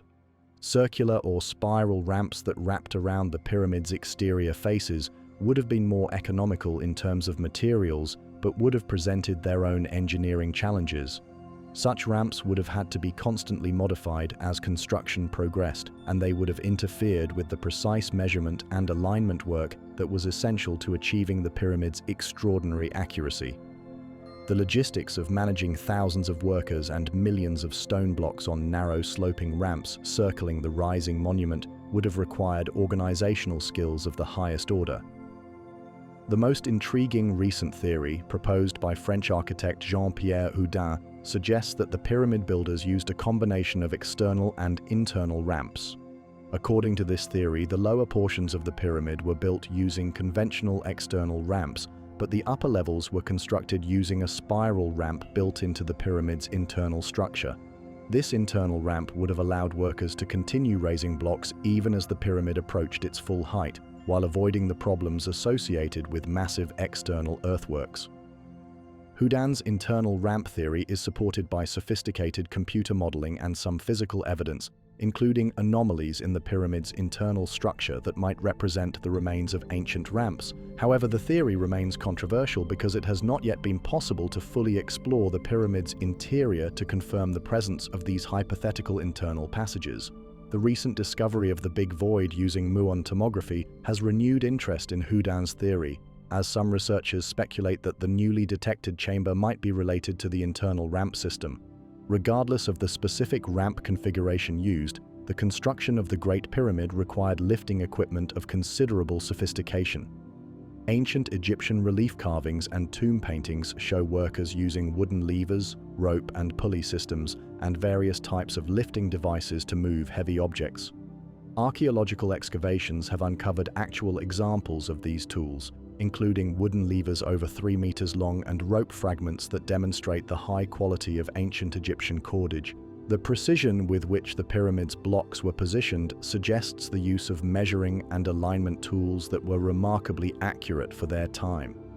Ancient Egyptian architects used cubit rods marked with precise subdivisions, plumb bobs for establishing vertical lines, and A-shaped squares for checking right angles. They also employed water levels and astronomical observations to maintain accuracy over the enormous scale of the construction project. Recent experimental archaeology has provided valuable insights into ancient construction techniques by attempting to replicate pyramid building methods using only tools and materials available to ancient workers. The most famous of these experiments was conducted in the 1980s by archaeologist Mark Lehner and a team from Nova Television. Working at Giza, they successfully quarried, transported, and assembled a small pyramid using ancient techniques, demonstrating that the methods proposed by archaeologists could indeed work in practice. These experiments revealed both the capabilities and limitations of ancient construction methods. Small teams of workers could indeed move massive blocks using wooden sledges and rope, but the work was extremely labor-intensive and required careful coordination. The experiments also highlighted the importance of skilled supervision and planning, as even small mistakes in measurement or positioning could create problems that would cascade through the entire construction process. The organization of the pyramid construction workforce represents another aspect of the building process that continues to fascinate researchers. Recent archaeological discoveries have revealed the remains of worker villages near the Giza pyramids, complete with dormitories, bakeries, and workshops that supported the construction crews. These facilities suggest that the pyramid builders maintained permanent settlements capable of housing and feeding thousands of workers over the decades required to complete the monuments. The worker villages also provide evidence about the social organization of pyramid construction. Rather than being built by slaves, as popular imagination often suggests, the pyramids appear to have been constructed by teams of skilled craftsmen supported by larger numbers of seasonal laborers who may have worked on the monuments during the agricultural off-season when farm work was less demanding. The workers were well fed, receiving rations of bread, beer, and meat that indicate they were valued participants in the construction project rather than forced labor. The seasonal nature of much pyramid construction work would have created additional logistical challenges. The workforce would have swelled during certain times of the year and contracted during others, requiring flexible management systems that could accommodate these variations while maintaining construction quality and progress. The coordination required to manage these fluctuating labor forces, along with the continuous supply of materials and tools, demonstrates organizational capabilities that rival those of modern large-scale construction projects. Modern computer simulations have attempted to model the entire pyramid construction process, from quarrying and transportation to final assembly. These simulations suggest that the Great Pyramid could indeed have been built in the 20 to 30-year timeframe indicated by historical evidence, but only with extremely efficient organization and continuous refinement of construction techniques throughout the building process. The simulations also highlight how sensitive the construction schedule would have been to disruptions in labor supply, material delivery, or other logistical factors. Despite all this research and analysis, significant mysteries remain about pyramid construction techniques. We still do not fully understand how the internal chambers and passages were integrated into the construction process, how the builders maintained accuracy when working in the interior of a partially completed pyramid, or how they managed the complex logistics of moving different types of blocks to different parts of the structure simultaneously. The construction of the pyramid's internal features presents particularly intriguing challenges. The Grand Gallery, with its soaring corbelled walls and precisely fitted granite floor blocks, required construction techniques that differed significantly from those used for the pyramid's exterior masonry. The gallery had to be built from the inside out, with workers somehow managing to position massive blocks in a narrow, sloping space while maintaining the precise angles and alignments that give the gallery its architectural magnificence. The King's Chamber posed even greater construction challenges. The granite blocks that form its walls and ceiling had to be moved through the pyramid's narrow passages and positioned with extraordinary precision in a space that was completely enclosed by surrounding masonry. The chamber's construction required not only sophisticated lifting and positioning techniques, but also careful planning to ensure that the workers had adequate access and working space throughout the assembly process. Recent advances in archaeological science continue to reveal new insights into pyramid construction techniques. Ground-penetrating radar has detected previously unknown chambers and passages that may provide clues about construction methods. Three-dimensional laser scanning has created precise digital models of the pyramids that allow researchers to analyze construction details that were previously difficult to study. Chemical analysis of mortar samples has revealed information about the materials and techniques used to bind the pyramid's blocks together. These new research methods are gradually filling in details of the construction picture, but they also reveal just how sophisticated and complex the building process actually was. Each new discovery tends to raise as many questions as it answers, reminding us that the pyramid builders possessed knowledge and skills that we are still working to fully understand and appreciate. As we contemplate these ancient construction mysteries tonight, imagine the master builders who planned and supervised this monumental project, working by oil lamplight in their workshops as they calculated angles, planned logistics, and solved the countless technical challenges that arose during construction. Picture the skilled stonecutters who shaped each block to precise dimensions, the rope makers who created the cordage that lifted massive stones, the ramp builders who created the pathways that carried blocks to dizzying heights. The Great Pyramid stands as perhaps the greatest testament to human ingenuity and determination ever created, a monument that continues to challenge our understanding of what is possible with ancient technology and organization. Its construction required not just physical strength and technical skill, but also vision, planning, and leadership of the highest order. That so much of the construction process remains mysterious only adds to our admiration for the ancient builders who somehow found ways to overcome seemingly impossible challenges and create a monument that has inspired wonder for over 4,000 years. Imagine walking through the ancient worker villages that once bustled with life just south of the Great Pyramid, where archaeologists have uncovered one of the most remarkable stories in all of human history. As you wander among the carefully excavated remains of dormitories, bakeries, and workshops, you are witnessing the overthrow of one of archaeology's most persistent myths. For generations, popular imagination has painted a picture of the pyramids rising from the suffering of countless slaves, their massive stones lifted by the broken backs of the oppressed.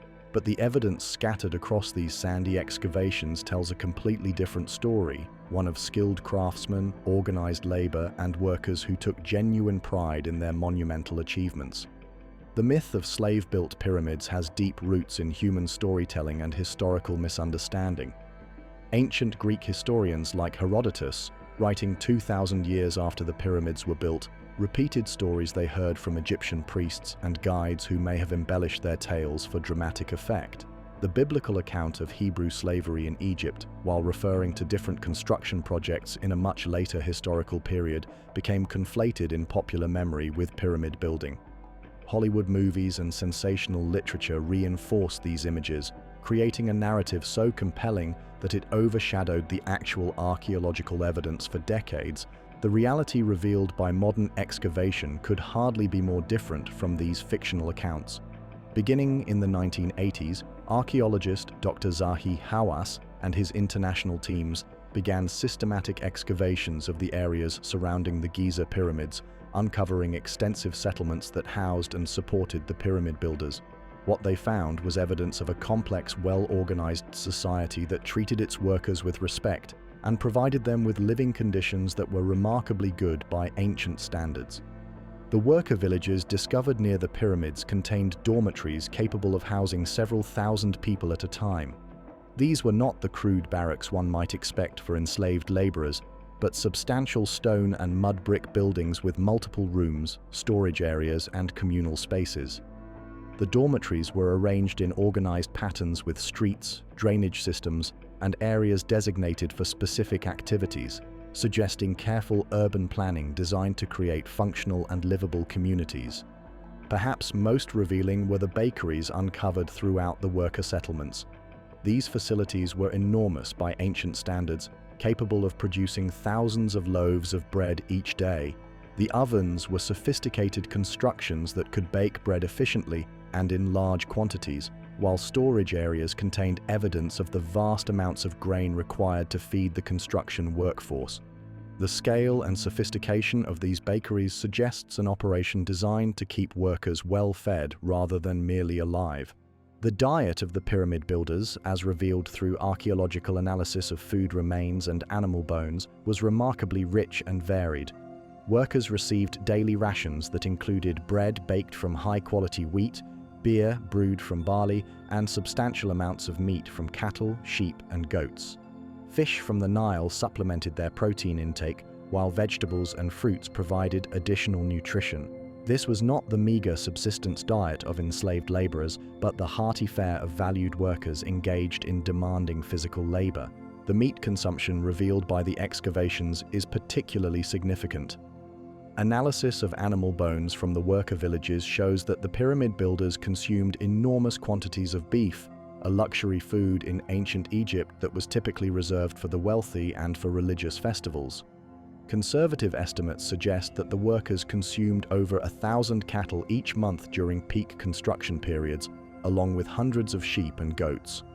This level of meat consumption indicates that the pyramid builders were provided with food rations that exceeded those of most ordinary Egyptians. The breweries discovered near the worker villages provide additional evidence of the workers' elevated status. Beer was a dietary staple in ancient Egypt, safer to drink than water and providing essential calories and nutrients. But the breweries serving the pyramid builders produced beer in quantities that suggest each worker received several liters per day, far more than would have been provided to enslaved laborers. The brewing facilities themselves were sophisticated operations with multiple vats, fermentation areas, and storage systems designed for large-scale production. Beyond food and housing, the worker villages contained extensive medical facilities that demonstrate genuine concern for the workers' health and well-being. Excavations have uncovered what appear to be ancient hospitals or clinics, complete with areas for treating injuries, performing surgery, and caring for workers during recovery. Skeletal remains from the worker cemeteries show evidence of medical treatment, including healed fractures that indicate broken bones were properly set and cared for until they mended. The medical evidence also reveals the kinds of injuries and health problems common among the pyramid builders. Many skeletons show signs of arthritis and joint problems consistent with heavy physical labor, while others display healed fractures from construction accidents. Remarkably, the evidence suggests that injured workers received medical care and were often able to return to work after recovering from their injuries. This pattern of treatment is consistent with a workforce that was valued and cared for rather than simply exploited. The worker cemeteries themselves provide some of the most compelling evidence against the slave theory. These burial grounds, located near the worker villages, contain hundreds of graves that show workers were buried with respect and according to Egyptian religious customs. The graves include personal possessions, food offerings, and evidence of mummification processes, indicating that the workers were considered worthy of proper burial rites that would ensure their successful journey to the afterlife. The social organization of the pyramid workforce, as revealed through analysis of the worker villages and burial sites, suggests a complex hierarchy based on skill and responsibility, rather than the simple master-slave relationship imagined in popular mythology. Skilled craftsmen lived in better quarters and received higher quality goods, while supervisors and foremen enjoyed accommodations that approached those of minor officials. This gradation of living standards reflects a merit-based system that rewarded expertise and leadership rather than a uniform system of oppression.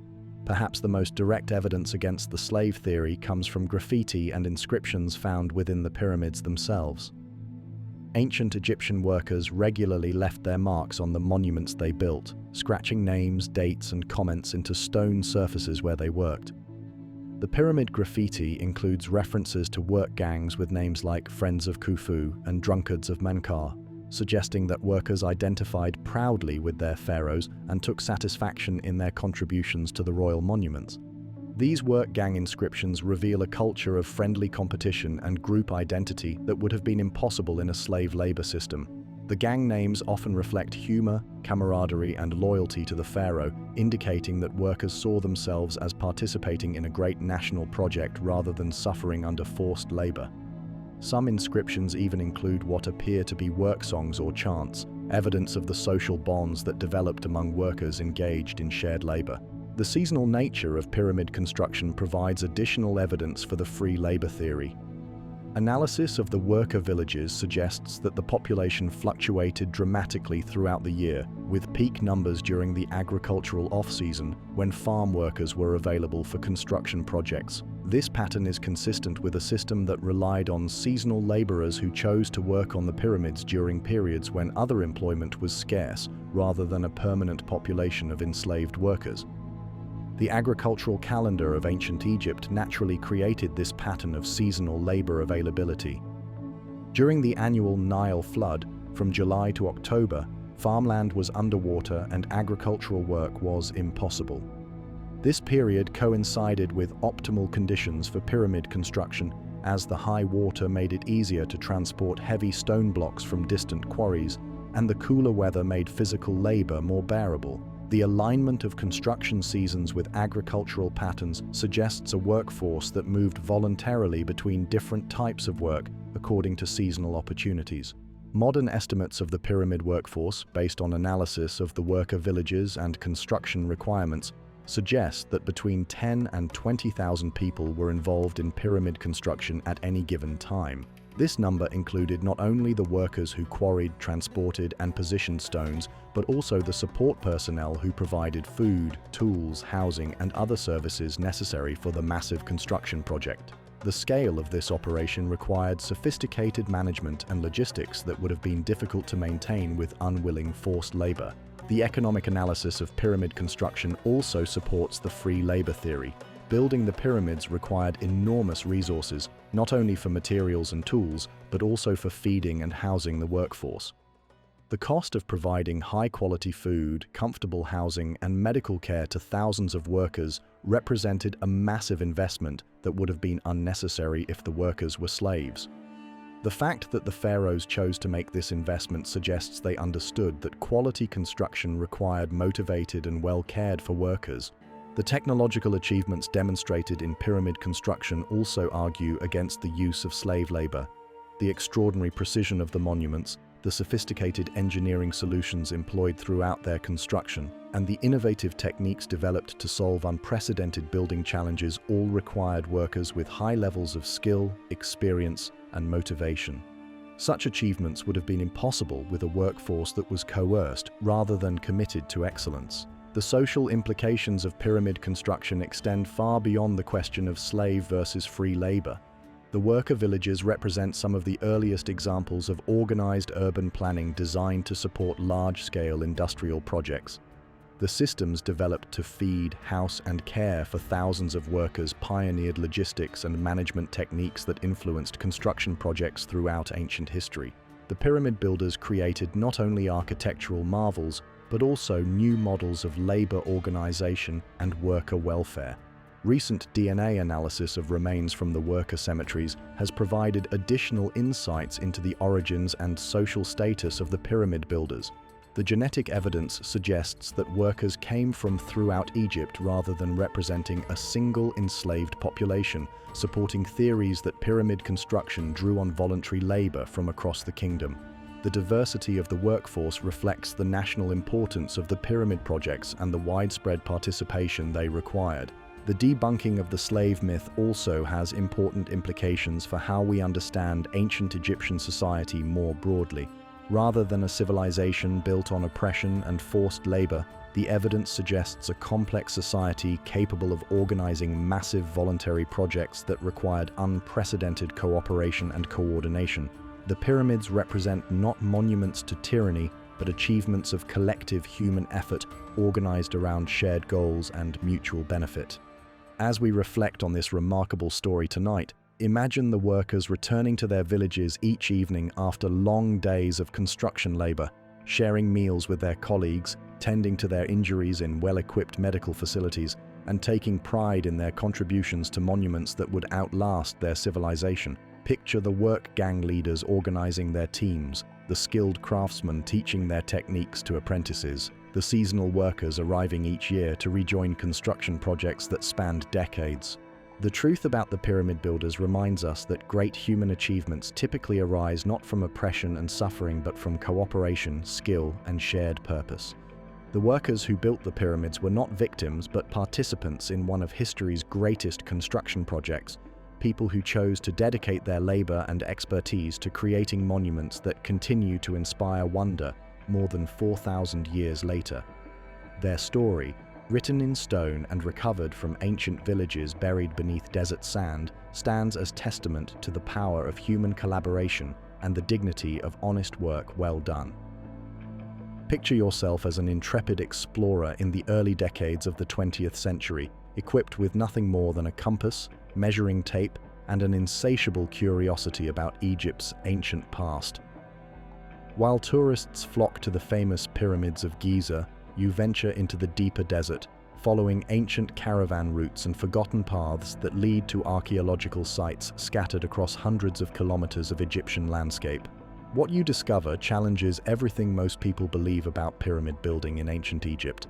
The three great pyramids of Giza, magnificent as they are, represent only a tiny fraction of Egypt's pyramid heritage.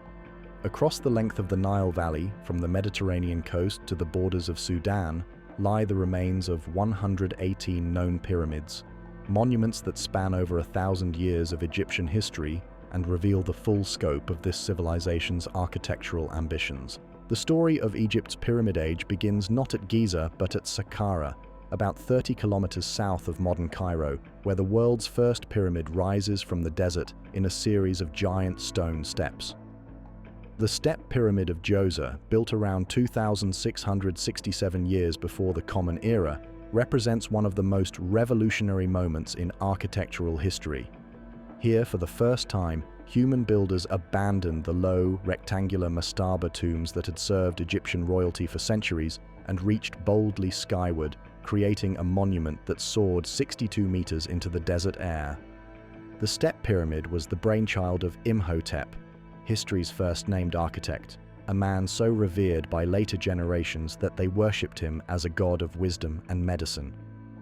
Imhotep's innovative design began as a traditional mastaba, but grew through 6 successive enlargements into the stepped monument we see today.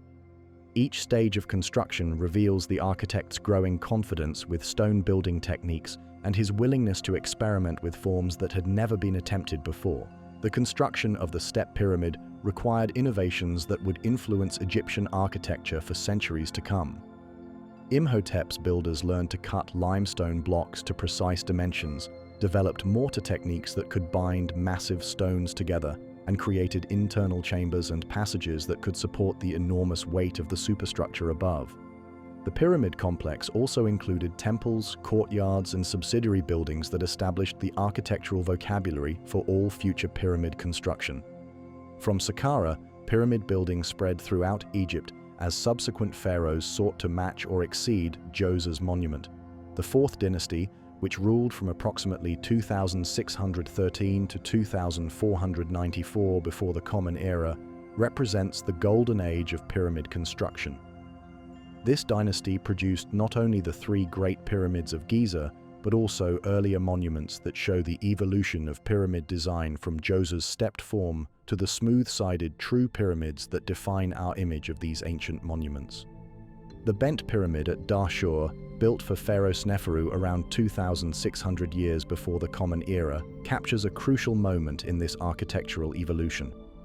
The pyramid begins with sides angled at 54 degrees, but halfway up, the angle suddenly changes to 43 degrees, creating the distinctive bent profile that gives the monument its modern name. This change in angle was probably a response to structural problems that developed during construction, as the builders realized that their original design would create dangerous stresses in the pyramid's internal structure. The bent pyramid's construction problems led directly to one of pyramid building's greatest triumphs. Sneferu's architects, having learned from their mistakes at the bent pyramid, designed and built the Red Pyramid, also at Dahshur, with a consistent angle of 43 degrees from base to apex. The Red Pyramid, completed around 2,580 years before the Common Era, was the first true smooth-sided pyramid successfully completed in Egyptian history, and it served as the direct prototype for the Great Pyramid of Giza that would follow within a generation. The proliferation of pyramids during the Old Kingdom period reflects not only the wealth and power of individual pharaohs, but also the development of a sophisticated pyramid building industry. Teams of architects, engineers, and skilled craftsmen developed specialized knowledge that was passed down through generations of royal construction projects. Quarrying techniques, transportation methods, and building practices were refined with each new pyramid, creating an accumulated expertise that reached its peak during the Fourth Dynasty. But pyramid building did not end with the Old Kingdom. The Fifth and Sixth Dynasties, ruling from approximately 2494 to 2181 before the Common Era, continued the pyramid tradition while adapting it to changing religious beliefs and economic conditions. The pyramids of this period are generally smaller than their Fourth Dynasty predecessors, but they introduce important innovations including the first pyramid texts, hieroglyphic inscriptions that provide our earliest detailed knowledge of ancient Egyptian religious beliefs about death and the afterlife. The Pyramid of Unas, the last pharaoh of the Fifth Dynasty, appears modest from the outside, rising only 43 meters above the Saqqara sands, but its interior chambers contain over 700 magical spells and religious formulae carved into the walls, creating the oldest religious texts known from anywhere in the world. These pyramid texts reveal sophisticated theological concepts about the pharaoh's journey through death and rebirth, transforming the pyramid from a simple tomb into a complex religious machine designed to ensure the king's eternal life. The Middle Kingdom period, from approximately 2055 to 1650 years before the Common Era, witnessed a remarkable revival of pyramid building after the political chaos of the First Intermediate period. Middle Kingdom pharaohs chose different locations for their pyramids, often building in the Fayoum region southwest of Cairo, where they created monuments that rivaled their Old Kingdom predecessors in ambition, if not always in execution. The Pyramid of Amenemhat III at Hawara, known to classical writers as the Labyrinth, was described by ancient visitors as more impressive than the pyramids of Giza. The monument included a vast mortuary temple with hundreds of rooms, corridors, and chambers that created a maze-like complex covering several acres. Although little remains of this structure today, ancient accounts suggest it represented one of the most elaborate architectural achievements in Egyptian history. Middle Kingdom pyramid builders faced different challenges than their Old Kingdom predecessors. The political fragmentation of the first intermediate period had disrupted the centralized administrative systems that made massive construction projects possible, forcing Middle Kingdom architects to develop new techniques and organizational methods. They experimented with mud brick cores faced with limestone, created innovative internal structures that distributed weight more efficiently, and developed new approaches to pyramid complex design that reflected changing religious and political conditions. The Second Intermediate Period and the New Kingdom saw the gradual abandonment of pyramid building for pharaonic burials, as rulers increasingly chose rock-cut tombs in the Valley of the Kings near Thebes. However, pyramid building did not disappear entirely from Egyptian culture. Private individuals, particularly high officials and wealthy merchants, began building small pyramids for their own burials, creating a tradition of private pyramid construction that continued well into the Roman period. These private pyramids, while much smaller than royal monuments, often display remarkable artistry and craftsmanship. The Pyramid of Khamwaset at Saqqara, built for a son of Rameses II during the 19th dynasty, includes beautifully decorated chambers with painted reliefs that rival those found in royal tombs. The monument demonstrates how pyramid building techniques and religious symbolism had spread beyond the royal court to influence broader Egyptian society. The late period of Egyptian history, from approximately 750 to 332 before the Common Era, witnessed a remarkable revival of pyramid building that looked back to Old Kingdom models for inspiration.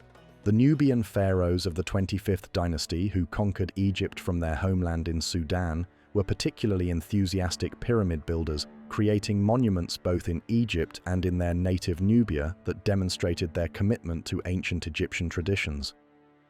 The Pyramid of Taharqa at Nuri in Sudan, built around 680 years before the Common Era, represents one of the finest achievements of this late period revival. The monument rises 50 meters above the Nubian desert and includes internal chambers decorated with religious texts that combine Egyptian and local Nubian traditions. The pyramid demonstrates how the pyramid form had become a symbol of legitimate pharaonic rule that transcended ethnic and political boundaries. Even after the end of native Egyptian rule, pyramid building continued under foreign dynasties that sought to legitimize their authority through association with ancient traditions. The Ptolemaic period, from 332 to 30 years before the Common Era, saw the construction of small pyramids and pyramid-shaped monuments that combined Egyptian architectural forms with Greek and Roman decorative elements. The distribution of Egypt's 118 known pyramids reveals the geographical scope of ancient Egyptian civilization and the changing political centers of different historical periods. The greatest concentration lies in the Memphis region, including Giza, Saqqara, and Dahshur, reflecting the importance of this area as Egypt's capital during the pyramid building centuries. Other significant clusters exist at Meidum, where Sneferu built an early experimental pyramid, and in the Fayum region, where Middle Kingdom pharaohs established their royal cemeteries. Many of Egypt's pyramids have suffered severely from the passage of time, human interference, and environmental factors. What today appear as low mounds of rubble were once towering monuments that dominated their landscapes. The Pyramid of Amenemhat I at Lisht, for example, now rises only 20 meters above the surrounding fields, but originally soared over 55 meters into the sky. The monument's limestone casing has been completely stripped away, and much of its core masonry has been quarried for other building projects over the centuries. The condition of Egypt's pyramids varies dramatically depending on their location, construction materials, and historical circumstances. Pyramids built in desert locations, far from agricultural areas and modern development, often preserve more of their original form than those located near populated areas where they have been used as convenient sources of building stone. The pyramids at Dahshur, protected by their remote location and military restrictions, remain among the best preserved examples of Old Kingdom architecture, while those at Saqqara have suffered from centuries of quarrying and urban encroachment. Archaeological exploration of Egypt's pyramid sites continues to reveal new information about ancient construction techniques, religious practices, and historical chronology. Recent excavations at Saqqara have uncovered previously unknown pyramids and pyramid complexes, suggesting that the total number of Egyptian pyramids may be even higher than currently recognized. Ground-penetrating radar and other non-invasive survey techniques are identifying buried structures that may represent previously unknown monuments or significant architectural features of known pyramid complexes. The study of Egypt's complete pyramid heritage reveals patterns and developments that are invisible when focusing only on the most famous monuments. The evolution of pyramid design from Giza's stepped monument to the smooth-sided perfection of Giza represents one of architecture's most remarkable developmental sequences, accomplished over barely 2 centuries of intensive experimentation and refinement. The later adaptations of the pyramid form for different religious, political, and social purposes demonstrate the enduring power of this architectural symbol throughout Egyptian history. The geographical distribution of pyramids also reveals the changing political geography of ancient Egypt. The concentration of Old Kingdom pyramids near Memphis reflects the centralized power of early pharaonic civilization, while the dispersal of Middle Kingdom monuments across different regions reflects the more decentralized political structure of that period. The revival of pyramid building under foreign dynasties demonstrates how architectural forms can transcend their original cultural contexts to become symbols of broader traditions and identities.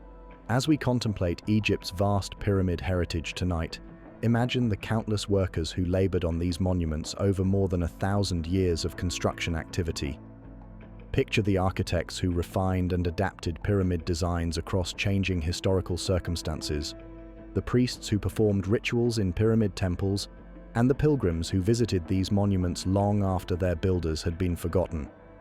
Each of Egypt's 118 pyramids represents not just an individual monument, but a chapter in humanity's longest sustained architectural tradition, a testament to our species' enduring fascination with building monuments that reach toward eternity.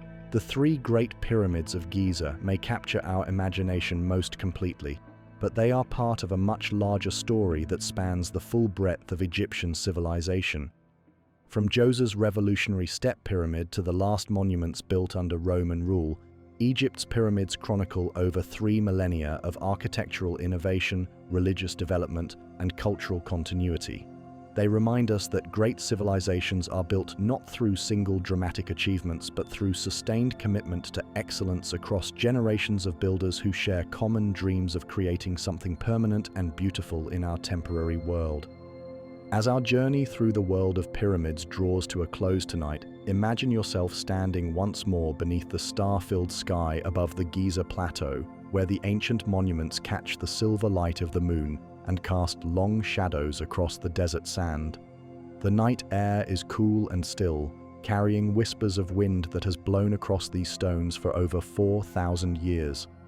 Above you, the same constellations that guided the pyramid builders in their precise alignments continue their eternal dance across the heavens, connecting this moment to all the moments that have passed since human hands first shaped these geometric mountains from raw limestone and granite. The pyramids we have explored together tonight represent far more than remarkable feats of ancient engineering, though they are certainly that. They stand as monuments to something fundamental in human nature, something that drives us to reach beyond the limitations of our brief individual lives and create works that will endure long after we ourselves have returned to dust. From the hidden pyramids of Sudan to the cosmic ray-detected chambers of Giza, from the terraced monuments of Peru to the artificial mountains of China, these structures speak a universal language that transcends culture, geography, and time itself. Each pyramid we have encountered tells its own story of human ambition and achievement. The Kushite rulers who built their steep-sided monuments in the African desert were declaring their place in the great tradition of pharaonic power while maintaining their own distinct identity.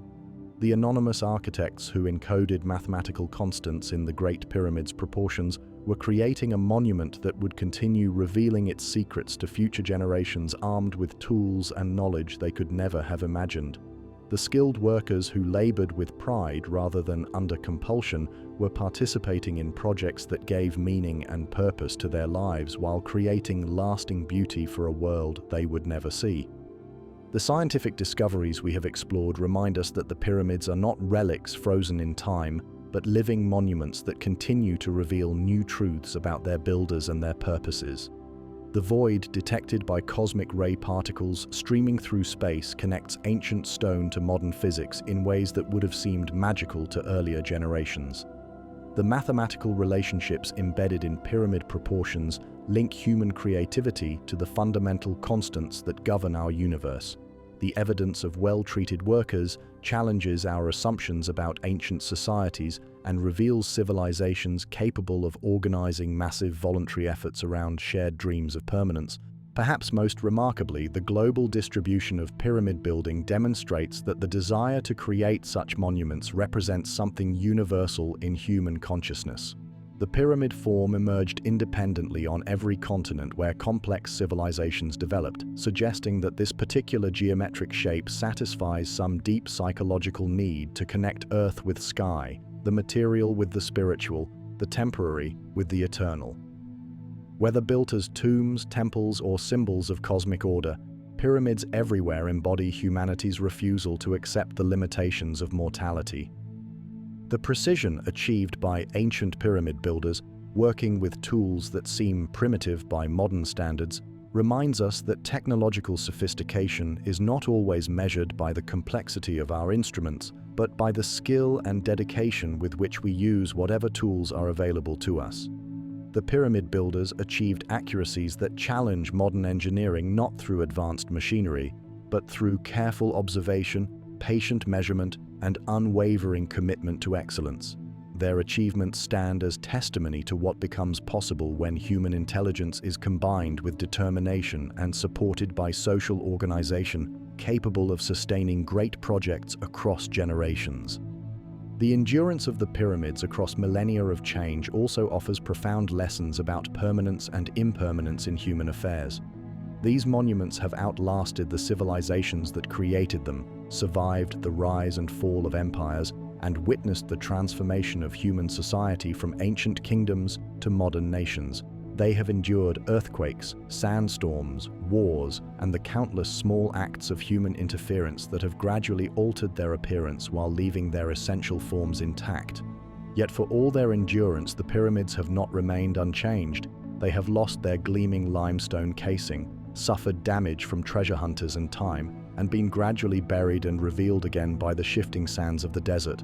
They remind us that even the most permanent human creations are subject to change and decay, that our monuments will eventually succumb to forces beyond our control.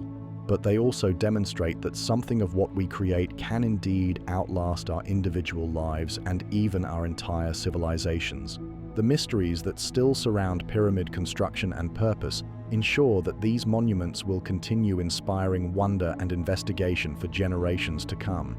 Each new technological advance brings new tools for exploring ancient secrets, while each discovery raises new questions that drive further research. The recently detected void in the Great Pyramid may contain treasures that revolutionize our understanding of ancient Egypt, or it may hold only empty space that served purposes we have not yet learned to recognize. Either way, it represents the continuing dialogue between past and present that makes archaeology such a fascinating and important field of human inquiry. The mathematical relationships encoded in pyramid proportions may represent conscious design choices by ancient architects who understood more about mathematics and astronomy than we have traditionally credited them with knowing, or they may be happy coincidences that arose from practical construction decisions and traditional proportional systems. The truth may never be fully known, but the search for understanding continues to deepen our appreciation for the intellectual capabilities of ancient peoples and the sophistication of their achievements. The social organization revealed by pyramid construction, with its evidence of skilled workers, sophisticated logistics, and voluntary cooperation, challenges many of our assumptions about ancient societies and the nature of political power. The pyramid builders created not only architectural marvels but also new models of large-scale organization that influenced human societies for millennia. Their achievements remind us that great accomplishments typically arise not from oppression and forced labor but from cooperation, shared purpose, and the kind of leadership that inspires people to contribute their best efforts to projects larger than themselves. As we reflect on all these pyramid mysteries and marvels tonight, we are reminded that human curiosity and creativity recognize no boundaries of time or culture. The same impulses that drove ancient peoples to build these monuments continue to motivate us today as we explore space, decode the human genome, and attempt to understand the fundamental nature of reality itself. The pyramids stand as evidence that human beings have always been dreamers and builders, always seeking to create something that will outlast our brief time on Earth and speak to future generations about who we were and what we valued. The pyramids also remind us of the importance of patience and long-term thinking in human affairs. These monuments were not built quickly or easily, but required sustained commitment across decades and sometimes centuries of continuous effort. They represent the triumph of persistence over immediate gratification, of collective action over individual ambition, of careful planning over hasty improvisation. In our modern world of rapid change and instant communication, the pyramids offer valuable lessons about the virtues of patience, dedication, and commitment to projects whose benefits may not be fully realized until long after their creators have passed away. Tonight, as you drift towards sleep, let your mind wander back through the stories we have shared. Picture the Sudanese pyramids rising from the African desert like forgotten dreams made stone. Imagine the Great Pyramid gleaming like crystal in the ancient Egyptian sun, its white limestone casing reflecting light across the Nile Valley. Feel the precision of stones cut and fitted with millimeter accuracy by craftsmen working with copper tools and wooden measuring rods. See the mathematical constants written in geometric proportions that connect human architecture to cosmic principles. Remember the cosmic ray particles streaming through hidden chambers, carrying messages from distant stars that reveal secrets hidden for millennia. Think of the ramps and levers that lifted massive stones to impossible heights through human ingenuity and determination. Picture the well-fed workers returning to comfortable villages after days of productive labor on humanity's greatest construction project.